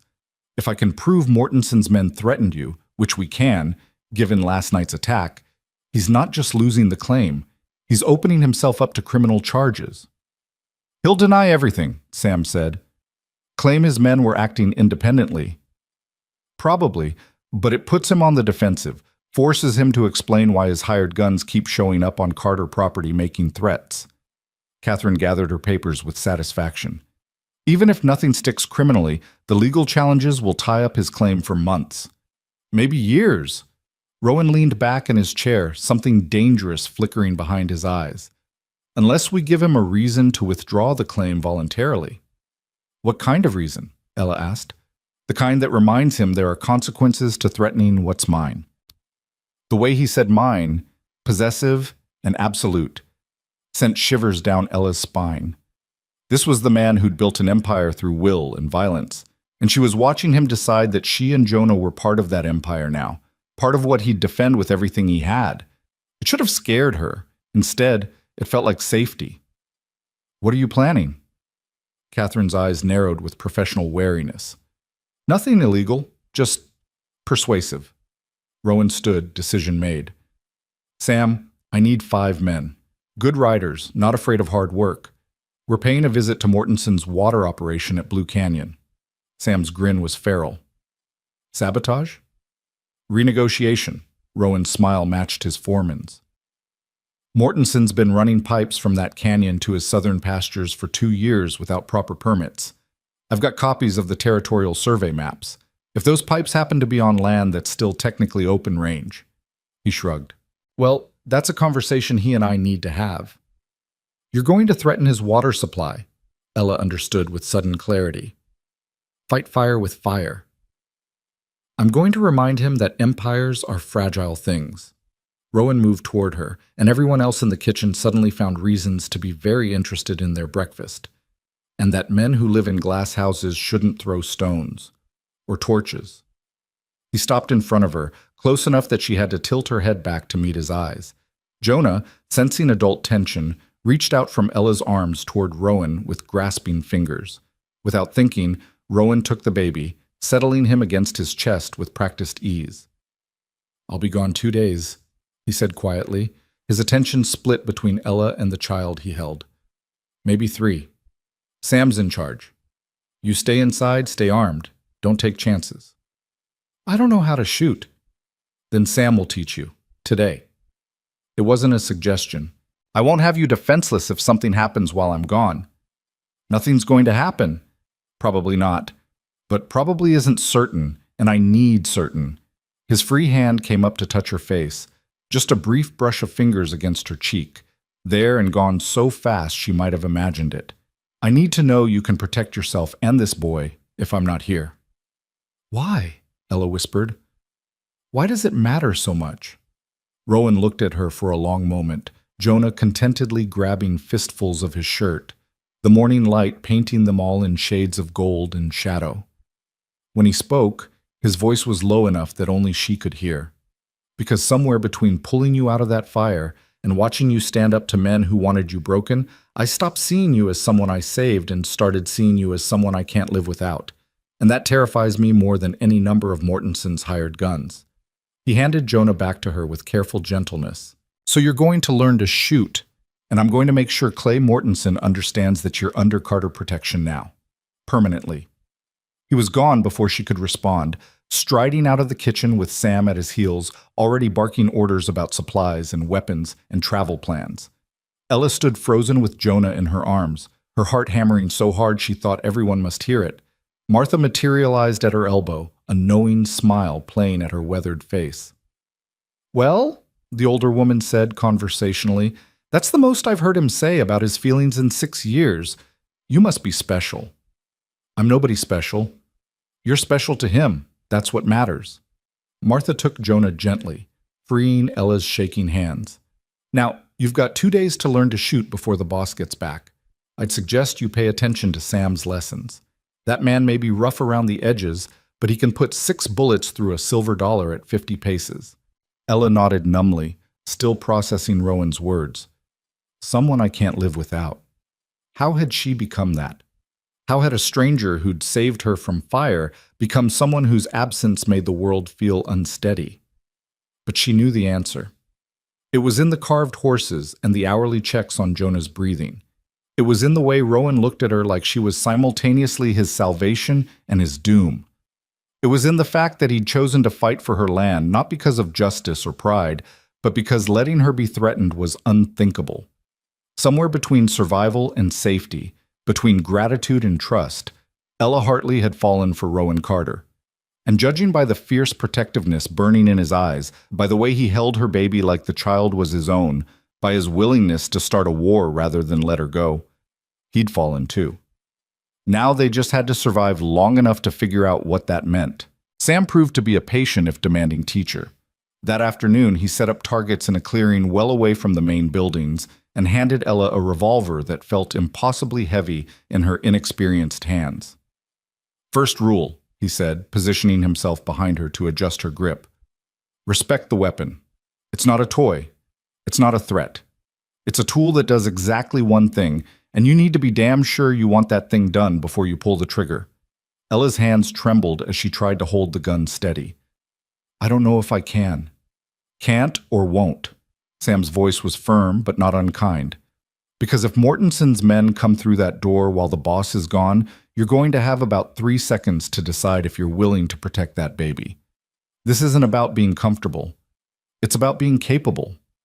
He was right. Ella thought about Jonah sleeping peacefully in the house, about Rowan riding into danger to protect them, about the men who'd tried to burn the barn with all of them inside. Fear was a luxury she couldn't afford. Show me again, she said, forcing steel into her voice. By sunset, her ears rang from the gunshots and her arms ached from the recoil, but she could hit a man-sized target 3 times out of 5 at close range. Not perfect, but enough. Sam pronounced her adequate for desperate circumstances, which Ella chose to take as a compliment. That night, she lay in bed listening to the unfamiliar silence of Rowan's absence. The house felt different without him in it, less solid somehow, as if his presence was part of the foundation. Martha had assured her the men would be fine, that Rowan had survived far worse than a confrontation with Clay Mortenson, But worry gnawed at Ella's stomach anyway. She'd come to depend on him. Worse, she'd come to need him. And need was dangerous for a woman who'd learned the hard way that everyone you needed eventually left. The first day passed with agonizing slowness. Ella threw herself into work, helping Martha with laundry and mending, playing with Jonah until the baby's giggles chased away some of her anxiety. Catherine Wells continued her legal battle from the dining room, emerging periodically to ask questions about Thomas's original claim filing and water rights documentation that Ella couldn't answer. "I never paid attention to the paperwork," she admitted, feeling foolish. "Thomas handled all of that." "Most wives don't," Catherine said without judgment. "That's going to change, though.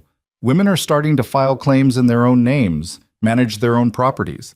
You should consider doing the same once we get this settled."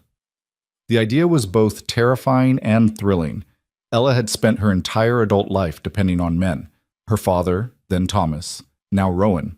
What would it mean to depend only on herself? The second day brought rain, a cold, persistent drizzle that turned the yard to mud and kept everyone inside and restless. The ranch hands gathered in the bunkhouse, their laughter and card games drifting across the compound. Martha baked bread with aggressive efficiency, pounding the dough like it had personally offended her. And Ella paced the house with Jonah on her hip, checking the windows compulsively for riders that never appeared. It was full dark when they finally came. Ella was nursing Jonah in the rocking chair by the fire when she heard it. Hooves, but wrong. Not the confident thunder of Carter ranch horses, but something quieter, more cautious. The sound of men trying not to be heard. She was on her feet in an instant, settling Jonah into his cradle and grabbing the revolver Sam had insisted she keep close. Her heart hammered so loud she was sure it would give her away as she moved to the window, careful to stay in shadow. 3 riders. Maybe 4. Hard to tell in the darkness and rain. They'd stopped at the gate, and one had dismounted to examine the lock. Not Mortenson's men by their silhouettes. These riders sat their horses differently, moved with military precision that spoke of training beyond what hired guns usually possessed. Ella's mouth went dry. She had to warn the others, had to... The kitchen door creaked open below. Martha's voice called up the stairs, deliberately calm. "Ella, dear, could you come down, please? We have visitors." Visitors. The word was wrong, too polite for the threat outside, but Martha's tone carried a warning Ella couldn't ignore. She checked that the revolver's safety was off. Sam had drilled that into her, and made her way downstairs with the weapon hidden in the folds of her skirt. The kitchen was crowded. Sam stood near the door with 3 ranch hands, all armed. Martha was at the stove, her back rigid with tension. And seated at the table, dripping rainwater onto the clean floor, was a man Ella had never seen before. He was younger than Rowan, maybe 35, with the lean build of someone who spent more time riding than eating. His clothes were quality, not ranch wear, but traveling clothes that had seen better days. He held a hat in his hands and stood when Ella entered, a gesture of respect that didn't match the circumstances of his arrival. "Mrs. Hartley," he said, his voice surprisingly cultured. "My name is James Preston.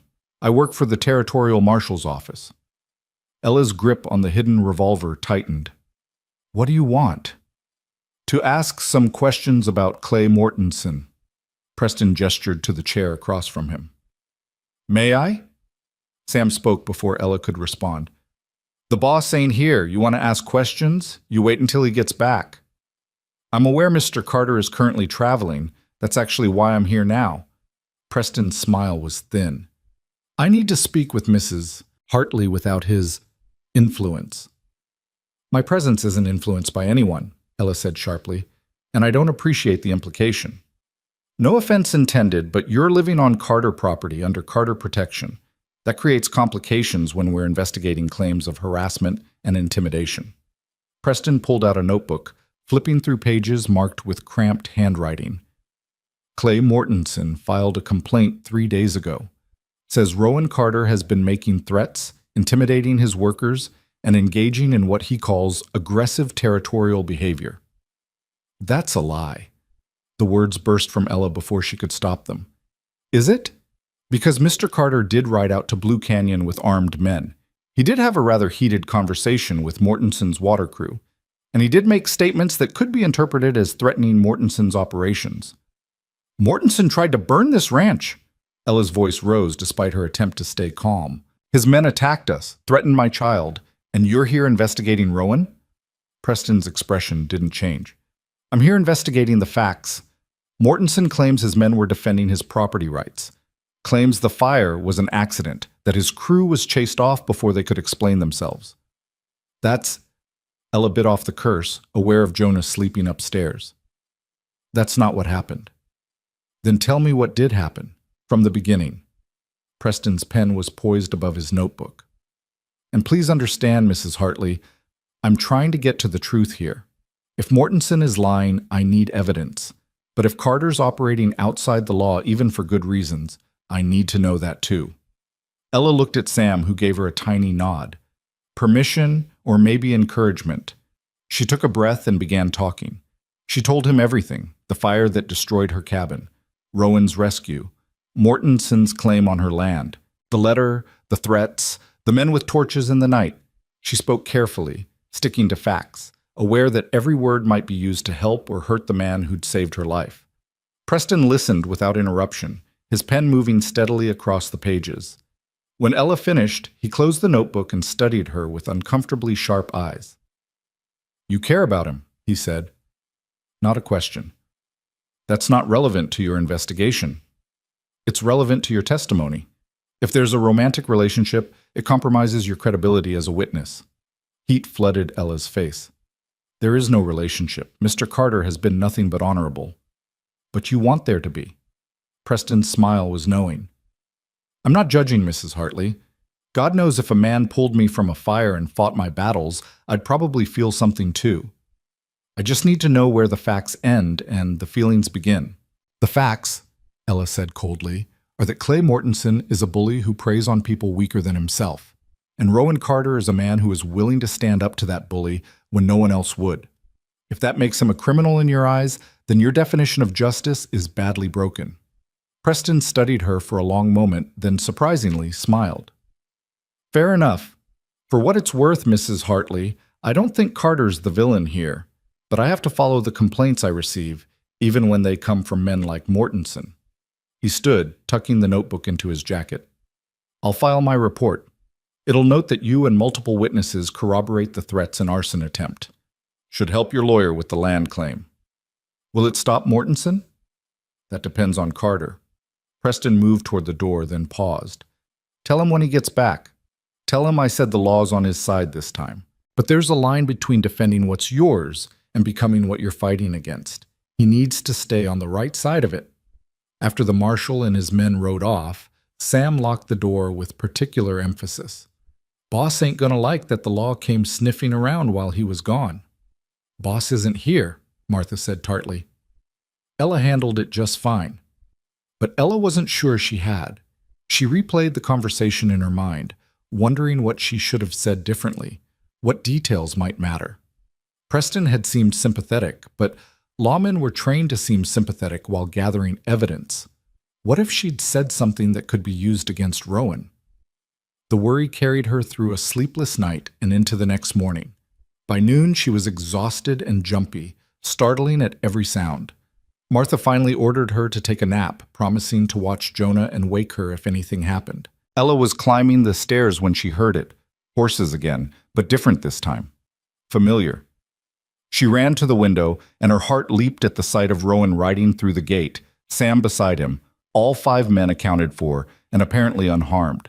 She was down the stairs and out the door before she'd consciously decided to move, propriety forgotten in the rush of relief. Rowan dismounted as she reached him, and for a heartbeat they just stared at each other, this man and woman who'd become essential to one another without quite meaning to. You're back, Ella said stupidly. I'm back. Rowan's eyes traveled over her face like he was checking for damage. Everything all right here?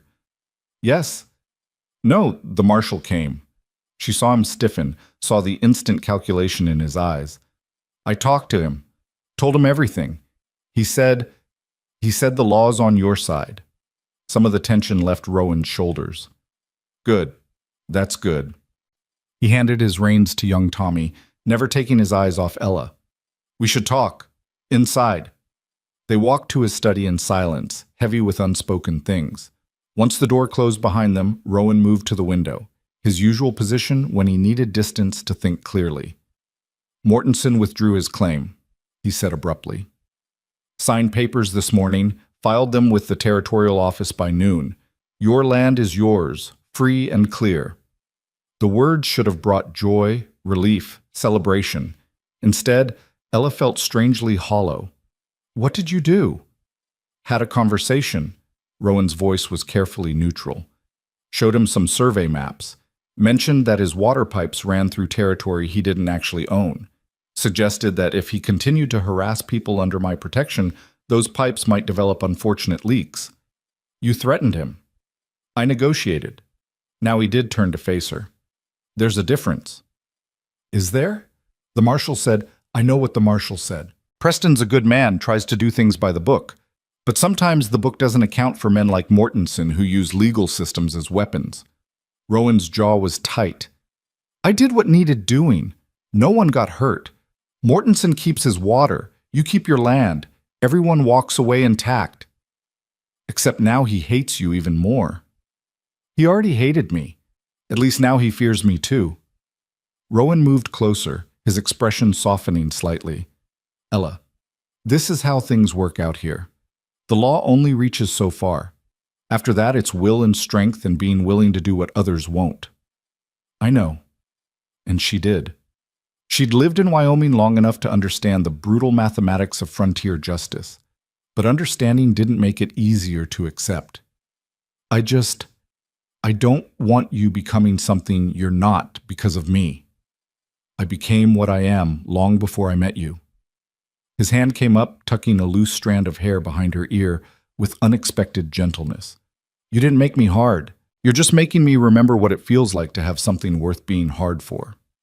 The words hit her like a physical blow, intimate and raw and more honest than anything he'd said before. Ella's breath caught, and she saw the exact moment Rowan realized what he'd revealed. He started to pull back, to retreat behind his walls, but she caught his hand before he could. Don't, she whispered. Don't run away. Not this time. Ella, you said you can't live without me. Do you remember? Right before you left. She stepped closer, closing the distance he'd tried to create. Did you mean it? Rowan's eyes were storm gray and full of things he clearly wasn't ready to say. You know I meant it. Then stop acting like I'm going to disappear if you let yourself care. Her free hand came up to rest against his chest, feeling the rapid hammer of his heart beneath her palm. I'm not Emily. I'm not fragile or breakable.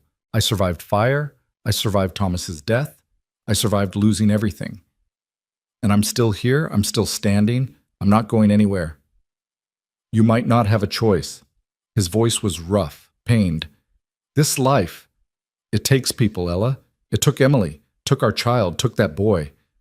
And I couldn't, he swallowed hard. I couldn't stop any of it. Couldn't protect them no matter how hard I tried. So you think the answer is not trying at all? Just pushing everyone away and being alone? Ella's eyes burned with unshed tears. That's not protection, Rowan. That's just cowardice. The word landed like a slap.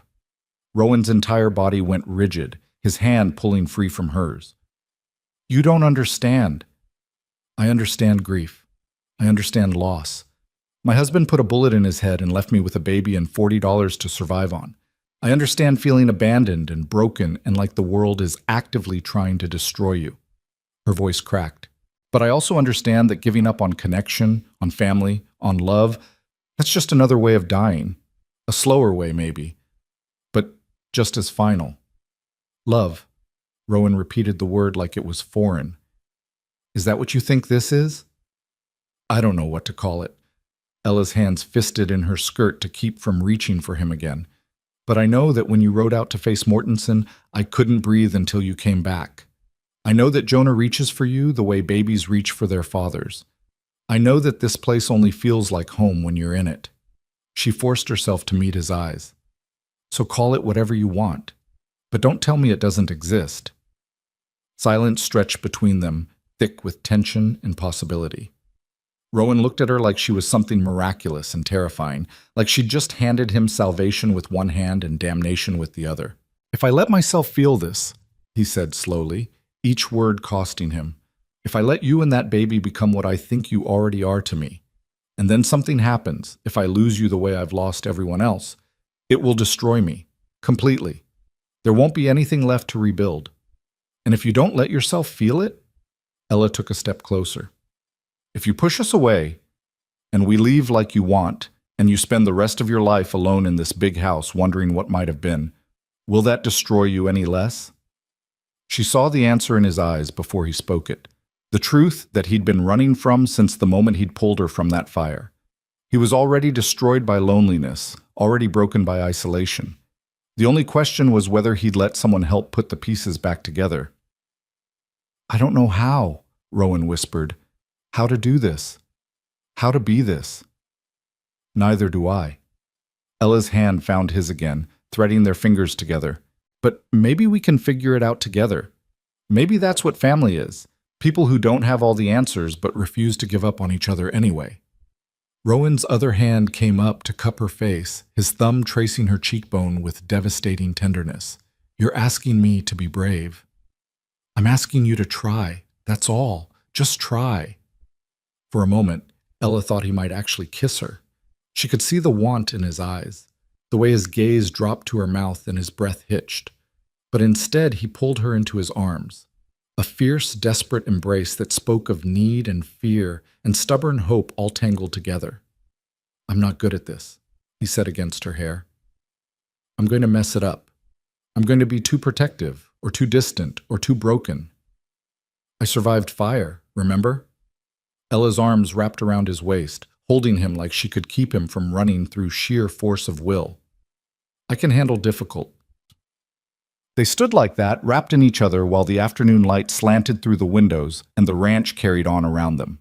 It wasn't a declaration of love or a promise of forever, but it was a beginning, a crack in the armor Rowan had built around his heart. And through that crack, something fragile and precious was starting to grow. The sound of a baby crying filtered down from upstairs. Ella pulled back reluctantly, already moving toward the door. "That's Jonah. He's probably hungry." "Wait," Rowan caught her hand. "After. Once he's settled. Come back, please." The please undid her. This man who commanded empires and faced down outlaws was asking, not demanding, asking for her company. Ella nodded, not trusting her voice, and hurried upstairs. She found Jonah red-faced and furious, his small fists waving in outrage at the injustice of having to wait for food. Ella settled into the rocking chair and began nursing him, her mind still replaying the conversation with Rowan. He'd admitted he cared, more than cared, needed, and she'd pushed him, hard, refusing to let him hide behind fear. Had she gone too far? Should she have been more patient, more understanding of his wounds? But patience hadn't gotten them here. Honesty had. Raw, uncomfortable honesty that forced them both to acknowledge what was building between them, whether they wanted it or not. "Your mother's falling for a cowboy," Ella whispered to Jonah. "And he's falling right back. What do you think about that?" Jonah's answer was to grab her finger and squeeze, his gray eyes, so like Thomas's but somehow entirely his own, watching her with that serious baby intensity. He didn't care about complications or broken hearts or the logistics of building a life with a man she barely knew. He only cared that his stomach was full and his mother was close and the world felt safe. Maybe that was the lesson. Maybe that was what Rowan needed to learn. That sometimes you had to trust in the present moment without worrying about every possible future disaster. That love wasn't about guarantees, it was about choosing someone despite the lack of them. By the time Jonah finished nursing and drifted into milk-drunk sleep, darkness had fallen outside. Ella changed him, tucked him into his cradle with the carved horse within reach, and made her way back downstairs. She found Rowan exactly where she'd left him, standing at the window like he'd been frozen there. But he turned when she entered, and the expression on his face made her heart stutter. "I've been thinking," he said without preamble, "about what you said, about cowardice." Ella winced. "I shouldn't have. You were right." He crossed to his desk, pulled out a drawer, and removed a small wooden box. "After Emily died, I put everything that reminded me of her in here. Letters, her wedding ring, a lock of hair. I told myself I was preserving memories, but really, I was just hiding, keeping the past locked away so I wouldn't have to feel it. He opened the box and Ella saw papers, a delicate gold band, a faded ribbon, the detritus of a life that had ended too soon. I loved her, Rowan continued, his voice steady but strained. She was good and kind and completely unsuited for this harsh life, and I loved her anyway. And when she died, I blamed myself. For bringing her here, for getting her pregnant, for not having a better doctor, for not— He stopped, swallowed hard. For not being enough to keep her alive. Rowan, let me finish, please. He set the box down. I've carried that guilt for 6 years. Used it as armor, as an excuse to never risk feeling that kind of pain again. And you're right, it was cowardice. Not protecting myself, just refusing to live. Ella moved closer, drawn by the rawness in his voice. But then you fell into my life, Rowan said, meeting her eyes. You and that baby, trapped in fire, needing someone to pull you out. And for the first time in 6 years, I felt something other than guilt and anger. I felt necessary. Like maybe all the darkness had a purpose if it made me strong enough to save you. You did save us. And you're saving me right back.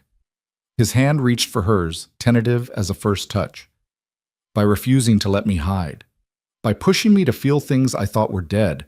By looking at me and seeing someone worth believing in despite all evidence to the contrary. Ella's throat was tight. I see who you are, not who you think you are. Then see this.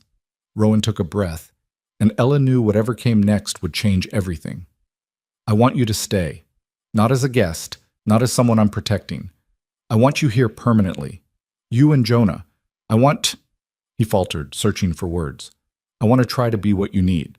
What he needs. A family. A home. Something real that isn't built on guilt or obligation. What is it built on? Ella whispered. Hope, maybe. Choice. Definitely. And whatever this thing is between us that terrifies me and makes me feel alive at the same time. His thumb traced circles on her palm. I'm not asking you to love me. I'm not even sure I know what that means anymore. But I'm asking you to stay. To give me time to remember how to be human instead of just hard. Ella studied his face, all sharp angles and old scars, eyes that had seen too much violence and not enough tenderness. This man who'd ridden through fire for her, who carved toys in the dark, who was offering her everything he had left to give. I'll stay, she said simply, on one condition. Wariness flickered across Rowan's expression. What condition? You stop trying to earn me. Stop thinking you have to prove you deserve us being here. She stepped closer, close enough to feel his warmth. We're not a debt to be repaid or a responsibility to shoulder. We're people who care about you, and you're allowed to care back without thinking it makes you weak. Something in Rowan's face cracked, the last of his defenses finally crumbling. He pulled her against him with sudden desperation, his arms wrapping around her like she might disappear if he didn't hold tight enough. I do care, he said against her hair. God help me. I care so much it scares me senseless. Good. Ella's arm circled his waist. Being scared means it matters. Means you're alive enough to lose something. They held each other while the house settled around them, and the ranch carried on its eternal rhythms. Somewhere upstairs, Jonah slept peacefully, secure in the knowledge that his mother was near. And in the study, two broken people began the slow, careful work of building something whole from their shattered pieces. It wasn't a fairy tale ending. There was no kiss, no dramatic declaration of eternal love. Just two people choosing each other despite fear, despite loss, despite every reason the world had given them to stay isolated and safe. But sometimes the best love stories aren't about perfection. They're about people who are brave enough to try anyway. The weeks that followed their conversation in the study transformed the ranch in ways both subtle and profound. Rowan didn't suddenly become soft or openly affectionate.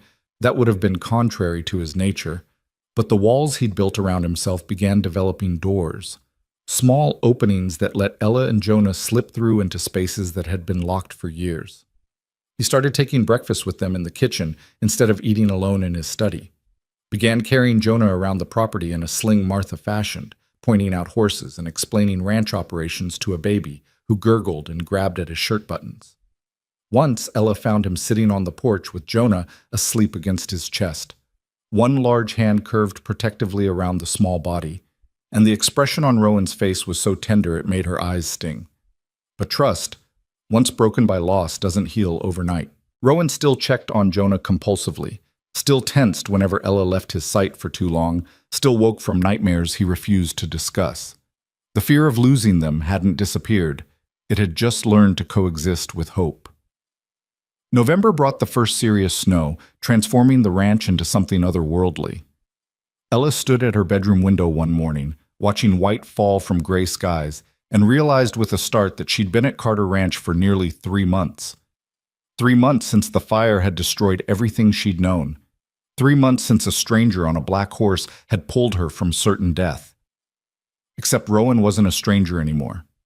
He was the man who carved toys for her son, who taught her to shoot and insisted she carry a weapon even though Mortenson's threats had faded to nothing, who looked at her across the dinner table with an intensity that made her forget how to breathe. The man she was falling in love with, if she was honest with herself. The realization should have terrified her. Thomas had been dead less than a year, and here she was developing feelings for another man. But Thomas had been broken long before he died, had stopped being a husband in any meaningful sense months before he pulled that trigger. Grief for what he'd been competed with relief that she'd survived what he'd become. And Rowan was nothing like Thomas. Where her husband had been weak and bitter, Rowan was strong and steadfast. Where Thomas had blamed the world for his failures, Rowan took responsibility for everything, sometimes too much responsibility, carrying guilt that wasn't his to bear. "You're thinking too loud." Ella startled, turning to find Martha in the doorway with an armful of clean linens. The older woman's knowing smile suggested she'd read every thought on Ella's face. "Just watching the snow," Ella said too quickly. "Mm-hmm. And I'm just delivering sheets." Martha set the linens on the bed. "You know, the boss has been different since you came. Lighter. Like he's remembering what it feels like to be alive instead of just surviving." "Martha, I'm not prying. Well, maybe a little." Martha's expression softened. "But I've known that man for 20 years. Watched him build this empire. Watched him fall in love. Watched him break when he lost everything. And I've watched him these past 3 months with you and that baby. And I see something I haven't seen in 6 years." "What's that?" "Hope." Martha moved to the window, standing beside Ella to watch the snowfall. "He's hoping again. Letting himself imagine a future that isn't just duty and loneliness. That's because of you." "I'm not sure that's fair to him," Ella said quietly, "putting that kind of expectation on what we are." "And what are you?" The question hung in the air. Ella didn't have an answer. They weren't courting, not formally. But they weren't just friends either. They existed in some undefined space between gratitude and affection, between protection and partnership. "I don't know," Ella admitted. "But whatever it is, it matters." "Then maybe it's time to define it." Martha's hand squeezed Ella's shoulder. "Before winter sets in and makes everything harder. Before the isolation and the cold give fear a chance to grow again." That evening, after Jonah was asleep and the ranch had settled into quiet, Ella found herself standing outside Rowan's study door. She'd been there dozens of times before, but this felt different, weighted with possibility and risk. She knocked. His voice called permission to enter. And when she stepped inside, she found him exactly where she'd expected, at his desk, surrounded by ledgers and papers, the lamp casting harsh shadows across his severe features. "Ella." He set down his pen immediately, giving her his full attention. "Everything all right?" "I need to talk to you about something." She closed the door behind her, suddenly nervous. "About us." Rowan's expression became carefully neutral. "All right. We never discussed what happens next, after winter, after—" She gestured helplessly. "After we figure out what this is. What do you want to happen?" His voice was steady, but she could see tension in his shoulders. Ella moved closer, perching on the edge of his desk so she could see his face clearly. "I want Jonah to grow up here. I want him to learn to ride from old Pete and bother the ranch hands for stories. I want him to run wild in these fields and learn what it means to build something with your own hands." "He can have that," Rowan said immediately.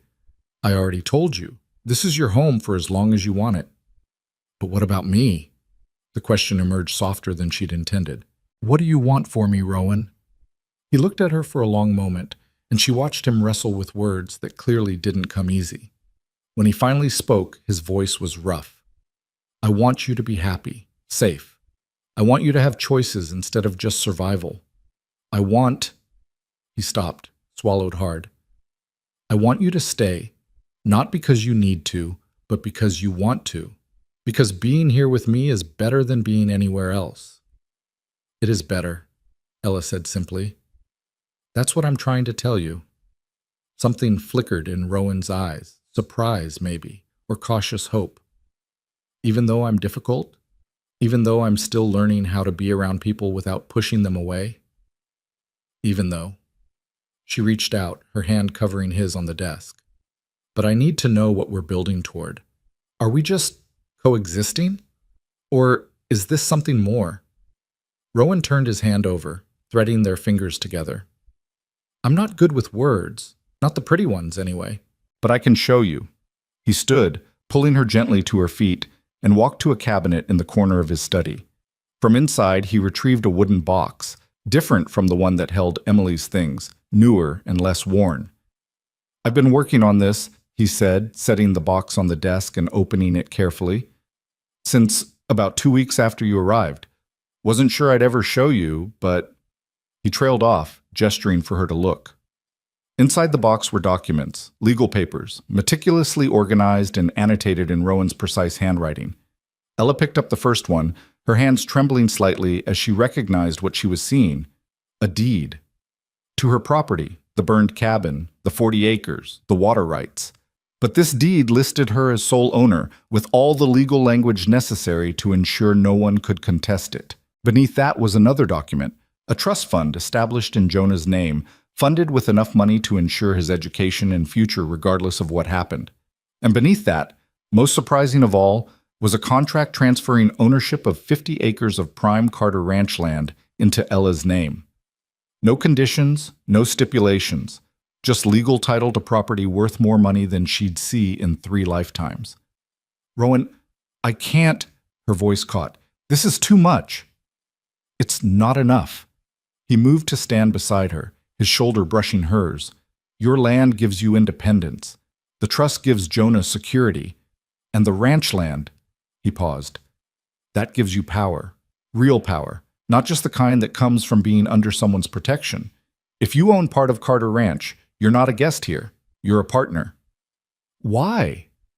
Ella set the papers down carefully. "Why would you do this?" "Because I need you to know you have choices." Rowan turned to face her fully.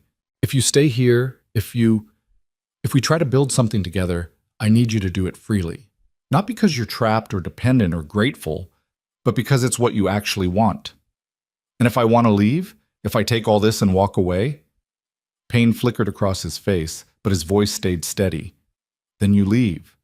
And I'll know that at least I gave you the means to choose your own life." Ella studied him. This man who was giving her everything while asking for nothing in return, who was so terrified of trapping her that he'd rather lose her than see her stay out of obligation. The gesture was so fundamentally Rowan, so perfectly aligned with who he was beneath all the hardness and fear. "You're an idiot," she said softly.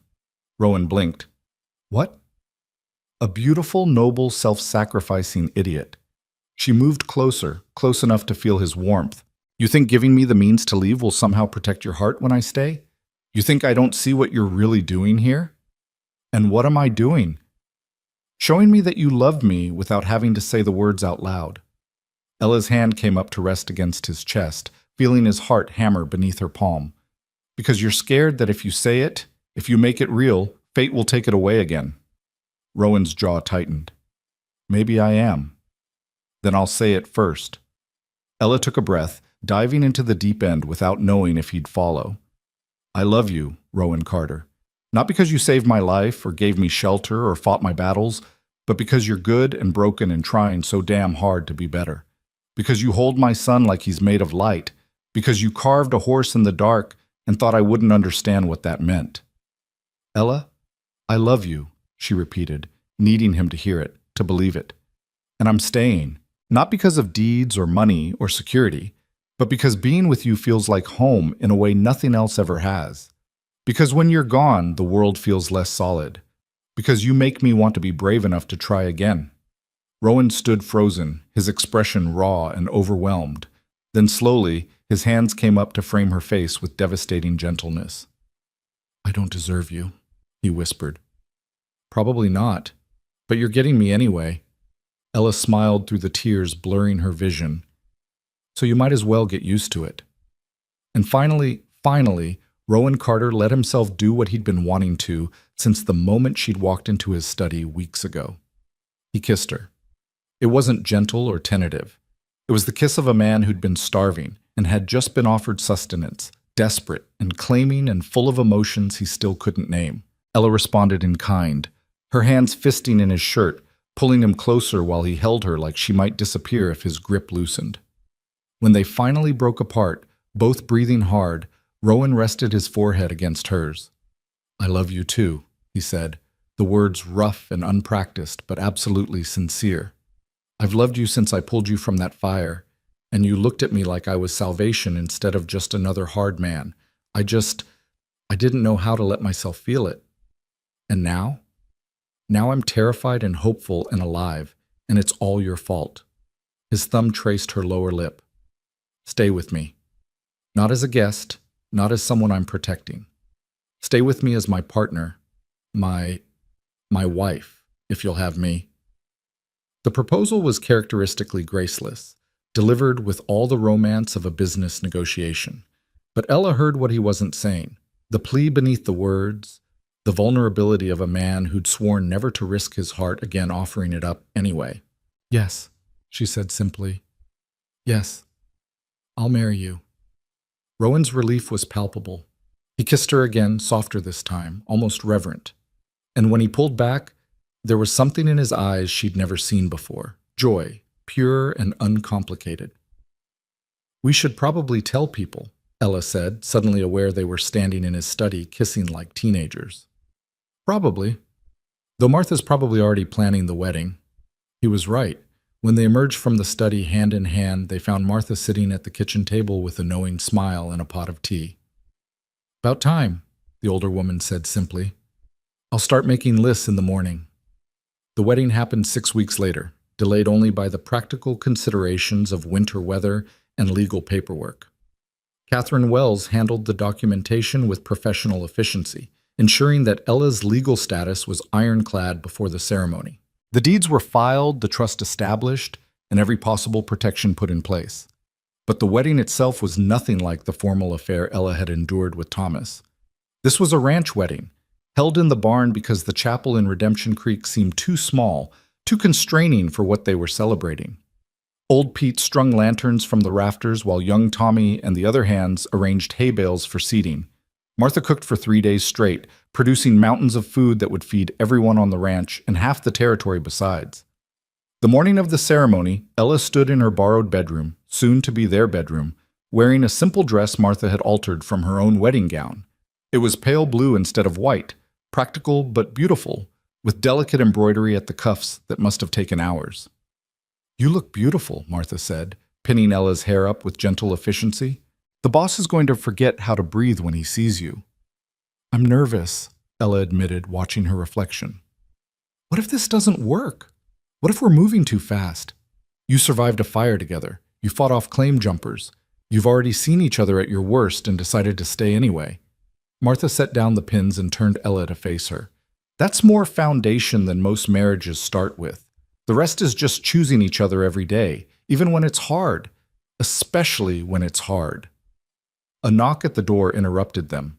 Sam poked his head in, looking uncomfortable in his formal clothes.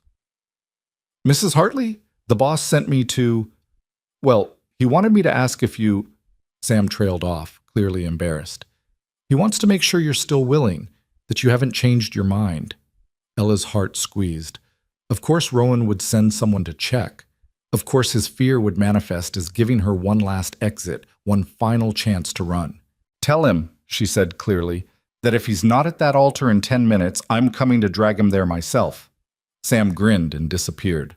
Martha chuckled while pinning a simple wreath of winter greens in Ella's hair. That man is going to spend the rest of his life waiting for you to realize you could do better. Your job is to keep proving him wrong. The walk to the barn felt surreal. The sun was setting, painting the snow-covered landscape in shades of pink and gold. Ranch hands lined the path, tipping their hats as Ella passed with Jonah bundled against her chest in the sling. Martha had argued that babies didn't belong at ceremonies, but Ella had refused to be separated from her son. He was part of this, part of the family they were building. The barn doors opened to reveal a space transformed.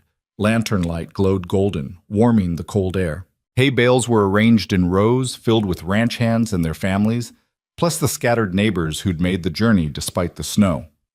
And at the front, standing with the circuit preacher who visited quarterly, was Rowan.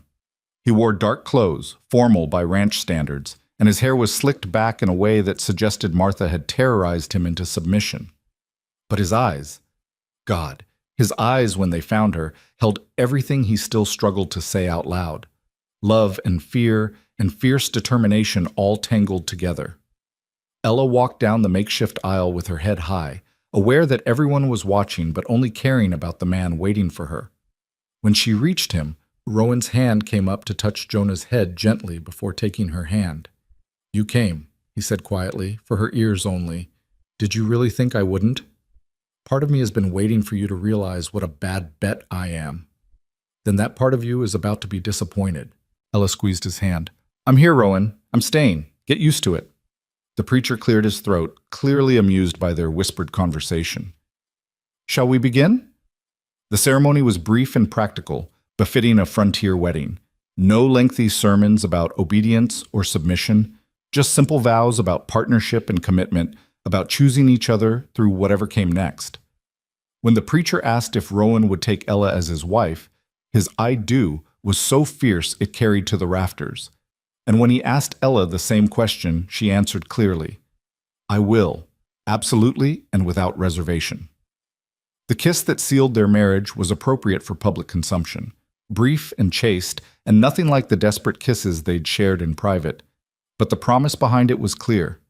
This was a beginning, not an ending, the start of something they'd build together, day by difficult day. The celebration that followed was joyous and chaotic. The barn filled with music from a fiddle player old Pete had rustled up from somewhere. Food appeared on long tables.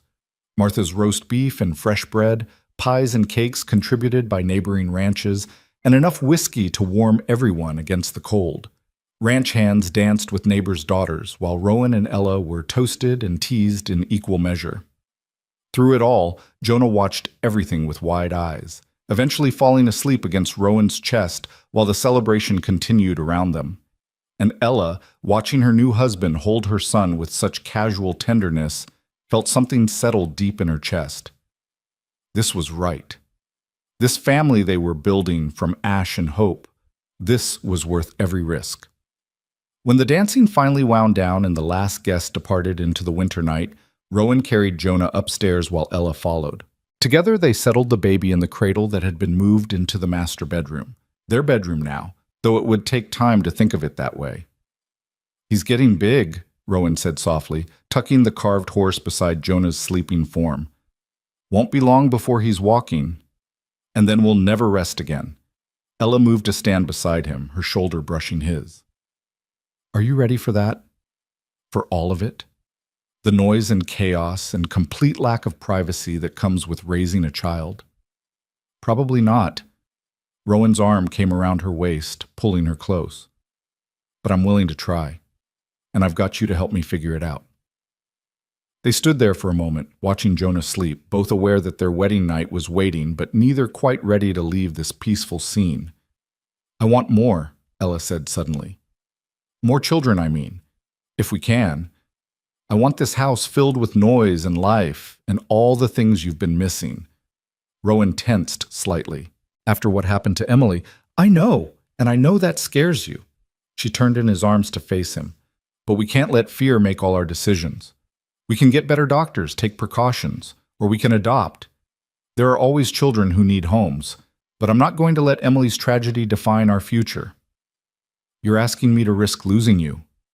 I'm asking you to trust that we're strong enough to survive whatever comes. Her hands framed his face. I'm not fragile, Rowan. I'm not going to break. And I'm not going to leave you alone in this life. He studied her face in the lamplight, and she could see him wrestling with old fears and new possibilities. Finally, slowly, he nodded. All right, but we do this smart. Good doctors, proper care, and if anything seems wrong, we'll be careful, Ella promised. Both of us. Together. The winter that followed their wedding was harsh but beautiful. Snow piled high enough to bury the fences, and the temperature dropped so low that water froze solid in the troughs. But inside the ranch house, warmth flourished. Rowan taught Ella to manage the ranch books, showing her the intricate balance of costs and profits that kept the empire running. She taught him to laugh again, to find joy in small moments, Jonah's first steps, a perfectly risen loaf of bread, the way the sunrise painted the snow pink. Spring arrived slowly, grudgingly, melting the snow inch by stubborn inch. And with spring came the task of rebuilding Ella's old property. The burned cabin was razed completely, the ash cleared away. In its place, they built something new, a small house, sturdy and weatherproof, with glass windows and a real floor and all the things Thomas had promised but never delivered. What will you do with it? Rowan asked one afternoon, standing beside her to survey the finished structure. Rent it, maybe, or let one of your married hands use it. Ella leaned against him, comfortable with casual contact now, in a way she hadn't been at the beginning. It's mine, but I don't need to live in it.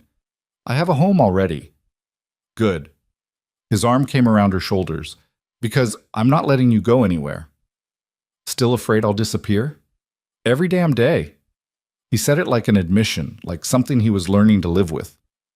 But I'm getting better at believing you when you say you're staying.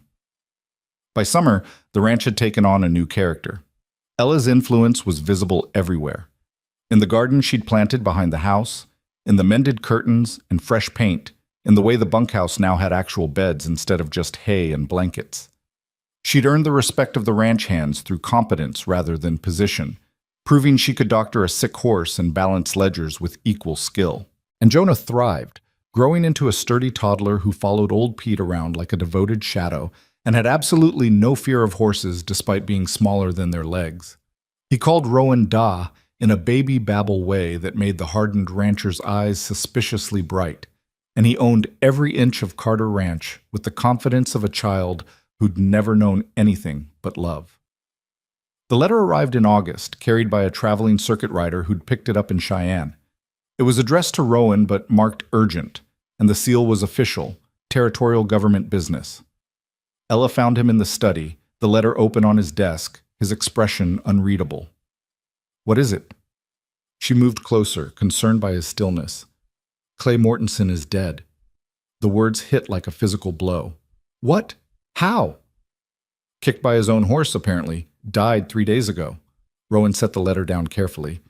The territorial office is informing me because they found documents in his office. Plans for another attack on this ranch. Contracts with hired guns. Evidence of bribery and intimidation going back years. They're investigating? They already did. Mortensen had made enough enemies that when evidence of his crimes surfaced, people lined up to testify against his estate. Rowan's smile was grim. He's been stealing water rights, intimidating homesteaders, bribing officials, everything we suspected, and more. Does this change anything for us? It means the fight's over. Really over. No more threats, no more watching the horizon for trouble. He pulled her into his arms, and she felt the tension drain from his body. We're safe, Ella. You and Jonah and everything we've built. It's all safe now. That night, they sat on the porch as they had so many times before, watching the sun set over land that stretched farther than the eye could see. Jonah dozed between them, his small hand clutched around Rowan's finger. Tell me something, Ella said into the comfortable silence. That night in the fire, when you rode in to save us, what made you come that direction? You couldn't have known we were there. Rowan was quiet for a moment, considering. I was riding the perimeter, checking for spot fires. And I heard it, thought it was an animal at first, caught in the flames, But something made me push through anyway, even when it seemed impossible. He looked at her, his eyes reflecting the last of the daylight. Maybe it was fate, maybe just luck, but I'm glad I listened to whatever voice told me to keep going. So am I. Ella leaned her head against his shoulder. Because I was ready to give up. Had already given up, really. I was just waiting for the end. What changed? You. The sound of your horse, the realization that maybe I hadn't been forgotten, after all. She smiled against his shirt. Turns out Salvation looks like a grumpy cowboy with terrible communication skills and a hero complex. I'm not a hero. You are to me, to us. She gestured to Jonah. You gave us a future when we had nothing. That's what heroes do. Rowan shifted uncomfortably with the praise, as he always did, but didn't argue.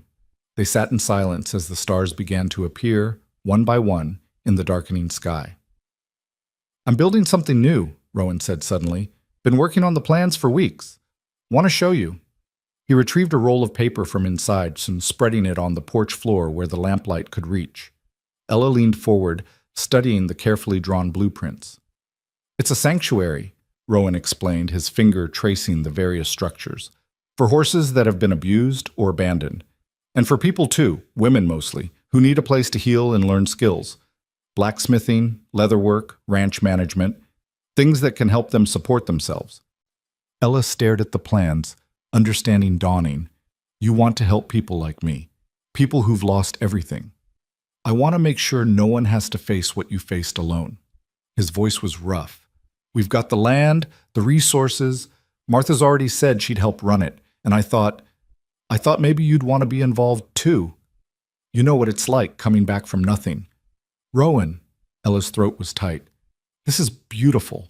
Of course I want to help. We'd call it Ember Creek because sometimes fire destroys, but sometimes it clears the way for new growth. He looked almost shy, which was absurd on a man who commanded a ranch empire. Unless you think it's a terrible name. I think it's perfect. Ella took his hand, threading their fingers together. I think you're perfect. Difficult and closed off and absolutely perfect. I'm not. You are. To me and Jonah, you're everything. She kissed him softly, a promise and a benediction.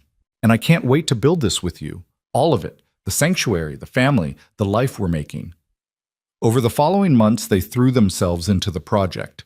A new barn went up on the eastern section of Carter Ranch, built specifically to house rescue horses. Corrals were constructed, a bunkhouse for the women who'd need temporary shelter, a workshop for learning trades. The territorial government, eager to atone for years of ignoring Mortenson's crimes, provided funding and official sanction. By Christmas, Ember Creek was operational. The first residents arrived in early January. A widow named Sarah with 3 children, fleeing an abusive son-in-law who'd tried to claim her property. Then a young girl, barely 17, pregnant and alone after her family had cast her out. Then more. A steady trickle of wounded people and wounded horses, all finding sanctuary on land that had once been defined by loneliness. Ella worked alongside them, teaching what she'd learned about survival and resilience. She showed Sarah how to manage accounts, helped the young mother, Caroline, prepare for childbirth with far better medical care than Ella had received. She gentled traumatized horses and traumatized women with equal patience, understanding that healing took time and trust in equal measure. And Rowan, to everyone's surprise, became the heart of the operation. He taught carpentry and metalwork, his patience with the broken matching, his patience with Ella. He carved toys for the children who arrived scared and silent, giving them something beautiful to hold on to. And when one of the horses, a mare who'd been beaten nearly to death by her previous owner, finally allowed him to touch her after weeks of careful approach, Ella saw him wipe his eyes and pretend it was dust. You're good at this, she told him that night, after the house had settled and they were alone in their bedroom. At what? At caring. At showing people they matter. She moved into his arms, fitting against him with the ease of long practice. You were always good at it. You just convinced yourself you weren't. I had good teachers. His hand came up to rest on her stomach, still flat, but not for much longer. Speaking of which, we should probably tell people soon. Ella smiled against his chest. They'd confirmed the pregnancy 2 weeks ago, and she'd been waiting for the right moment to share the news. Are you ready for them to know? Ready for all the fussing and worry? No, but I'm ready for this. For expanding our family, for... He paused, searching for words. For believing that good things can happen without disaster following them. Good things do happen. We're proof of that. She pulled back to look at him. We came from fire and loss and ended up here, building something beautiful, creating a place where people who've been broken can learn to be whole again. Like we did. Like we did, she agreed. They announced the pregnancy at dinner the next night, gathered around the long table with Martha, Sam, Old Pete, and several of the Ember Creek residents who'd become family. The room erupted in celebration, Martha immediately beginning to plan for the baby's arrival, the women offering advice and congratulations, the men looking pleased and slightly terrified in the way men do when confronted with the mysteries of childbirth.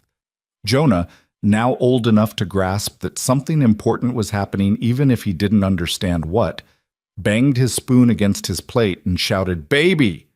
with such enthusiasm that everyone laughed. "That's right, little man," Rowan said, lifting Jonah onto his lap. "You're going to be a big brother. Think you can handle it?" Jonah considered this seriously, then nodded. "Baby," he repeated, satisfied with this arrangement.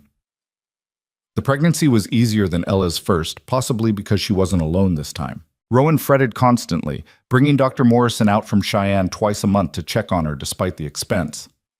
Martha fed her enough for 3 people, and the women of Ember Creek adopted her pregnancy as a communal project, knitting clothes and offering remedies and swapping birth stories that were by turns reassuring and terrifying. But through it all, Rowan was there, holding her when the morning sickness was bad, rubbing her aching back as her belly swelled, talking to the baby through her skin in a low voice that made her heart break with tenderness. The fear was still present. She could see it in his eyes whenever Dr. Morrison examined her, in the way he tensed at every wince or complaint. But he was learning to live with the fear instead of being controlled by it. The baby came in early May, during a thunderstorm that rattled the windows and made Jonah hide under the kitchen table. Labor was hard and frightening, and nothing like the stories made it sound. But Ella had Dr. Morrison and Martha and Caroline, who'd stayed on at Ember Creek after her own baby's birth and become Ella's closest friend. And she had Rowan, holding her hand through every contraction, whispering encouragement when she was sure she couldn't continue. "You can do this," he said, his voice steady even though his hand trembled in hers. "You're the strongest person I know. Just a little more." And then, with a final push that felt like it might split her in two, their daughter was born. She came into the world wailing, red-faced and furious, absolutely perfect in every way. "A girl," Dr. Morrison announced, wrapping the baby in a clean blanket. "Healthy lungs, that's for certain." Rowan stared at the small bundle like he'd never seen a baby before, his face cycling through emotions faster than Ella could track. Joy and terror and wonder and love all fighting for dominance. "Would you like to hold her?" Martha asked gently.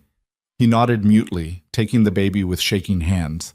And Ella, exhausted and overwhelmed, watched her husband meet his daughter for the first time, watched him touch her tiny fingers, count her toes, examine every inch of her like he was memorizing her for future reference. "She's real," he whispered, awe in his voice. "She's really here." "What should we name her?" Ella asked, knowing they'd discussed options but never settled on one. Rowan looked at her, then back at the baby, then at the window where lightning flashed across the darkened sky.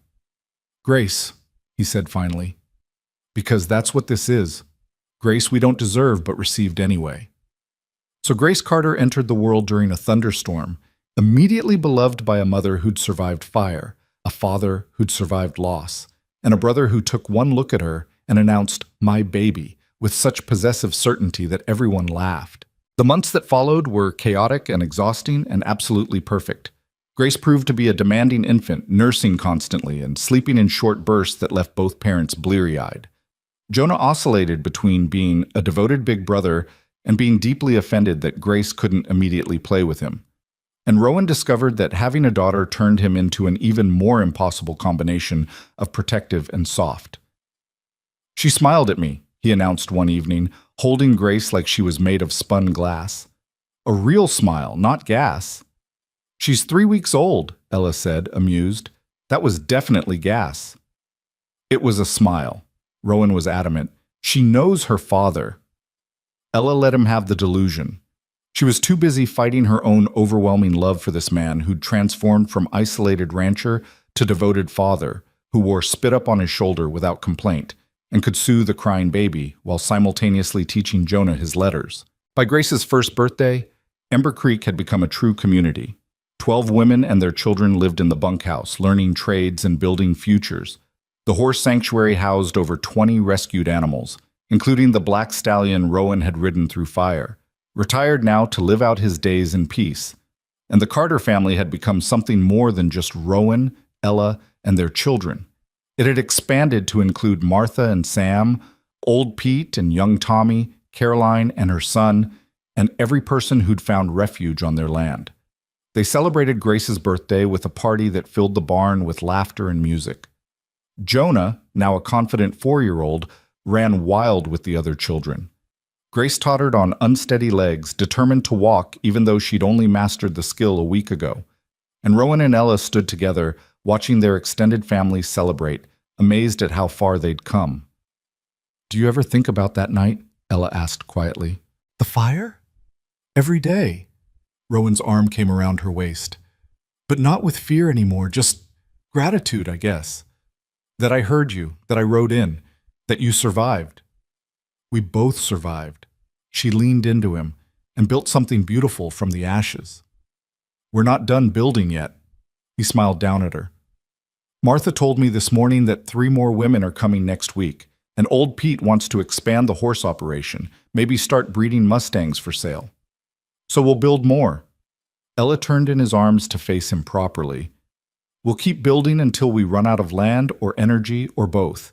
Because this," she gestured at the celebration around them, "this matters. Showing people that endings can become beginnings, that fire doesn't always mean destruction." "Sometimes fire leads you home," Rowan said softly, echoing words she'd spoken to him years ago. "Sometimes it does." Ella rose on her toes to kiss him, not caring who saw. "And sometimes home leads you to exactly who you were meant to be." The years continued to roll forward, bringing changes and challenges in equal measure. Jonah grew into a serious boy who loved horses and reading in equal measure. Grace proved to be fearless and stubborn, climbing things she shouldn't and arguing with anyone who told her she couldn't. A third child arrived, a son they named Thomas, in honor of Ella's first husband and as a reminder that even failed dreams deserve recognition. Ember Creek flourished, becoming known throughout the territory as a place of second chances. Women arrived broken and left strong, equipped with skills and confidence. Horses arrived scarred and left gentle, ready for new families. And Carter Ranch remained the foundation for it all, prosperous and productive and full of life. Through it all, Rowan and Ella built their partnership day by difficult day, learning each other's rhythms and patterns. They fought sometimes, about money, about parenting, about the balance between ranch business and Ember Creek, but they always came back to each other. Always chose each other, even when it was hard. On their 10th anniversary, Rowan surprised Ella with a gift. Not jewelry or flowers, but something far more precious, a bound journal, its pages filled with entries in his careful handwriting. "What is this?" she asked, turning the pages carefully. "Our story. Started writing it about 5 years ago, when I realized I wanted the children to know where they came from. How we began." He looked almost embarrassed. "Thought maybe someday they'd want to know that their parents weren't perfect, that we were broken people who found each other and decided that was enough to build on." Ella read the first entry, dated from the night of the fire, and her throat grew tight. He'd captured everything, the fear, the desperate ride through flames, the moment he'd seen her collapsed beneath that tree with Jonah clutched to her chest. "You rode into hell for us," she said, echoing the journal's words. "Best decision I ever made." Rowan pulled her close. "Because it led me to this, to you and the children, to Ember Creek, to a life I never imagined I deserved." "You deserve it all." Ella pressed a kiss to his jaw. "Every bit of happiness, every moment of peace. You earned it." "We earned it," he corrected, "together." And that was the truth they'd built their life on. Not that one person saved another, but that they'd saved each other. That love wasn't about grand gestures, but about choosing partnership every single day. That family was something you built with intention and patience and stubborn hope. The sun set over Carter Ranch, painting the sky in shades of pink and gold. In the distance, horses grazed peacefully in the Ember Creek corrals. Closer, children's laughter drifted from the house where Martha was undoubtedly trying to wrangle them into bed. And on the porch, Rowan and Ella stood together, watching their empire settle into evening. "No regrets?" Ella asked. "Not a single one." Rowan kissed her temple. "You?" "Only that I didn't meet you sooner." "Everything in its time. We met when we needed each other most." And that was true. Fire had brought them together, fire and fate, and the kind of courage it takes to ride into flames for a stranger. But love had kept them together, had transformed two broken people into a family, into a community, into something that would outlast them both. Some fires destroy everything they touch, reducing whole lives to ash and memory. But some fires, the rare ones, the precious ones, burn away only what doesn't serve, leaving behind something stronger, something tempered by heat and hardship into permanence. Ella and Rowan had been forged in fire and refined by love. And the life they built, full of laughter and struggle, children and horses, second chances and stubborn hope, would stand as testament to what could grow from ashes when two people refused to give up on each other. Their story didn't end with a sunset. It continued in the children who ran through the ranch, in the women who found strength at Ember Creek, in every horse that learned to trust again, in the quiet moments of partnership that defined their days. But if there was one perfect moment, one point where everything they'd survived and built and become came together, it was this. Standing on the porch of their home, surrounded by evidence of their choices, knowing that they'd found exactly where they belonged, not despite the fire, but because of it, not in spite of their brokenness, but through it. Together, they'd built home from nothing, and that home would endure.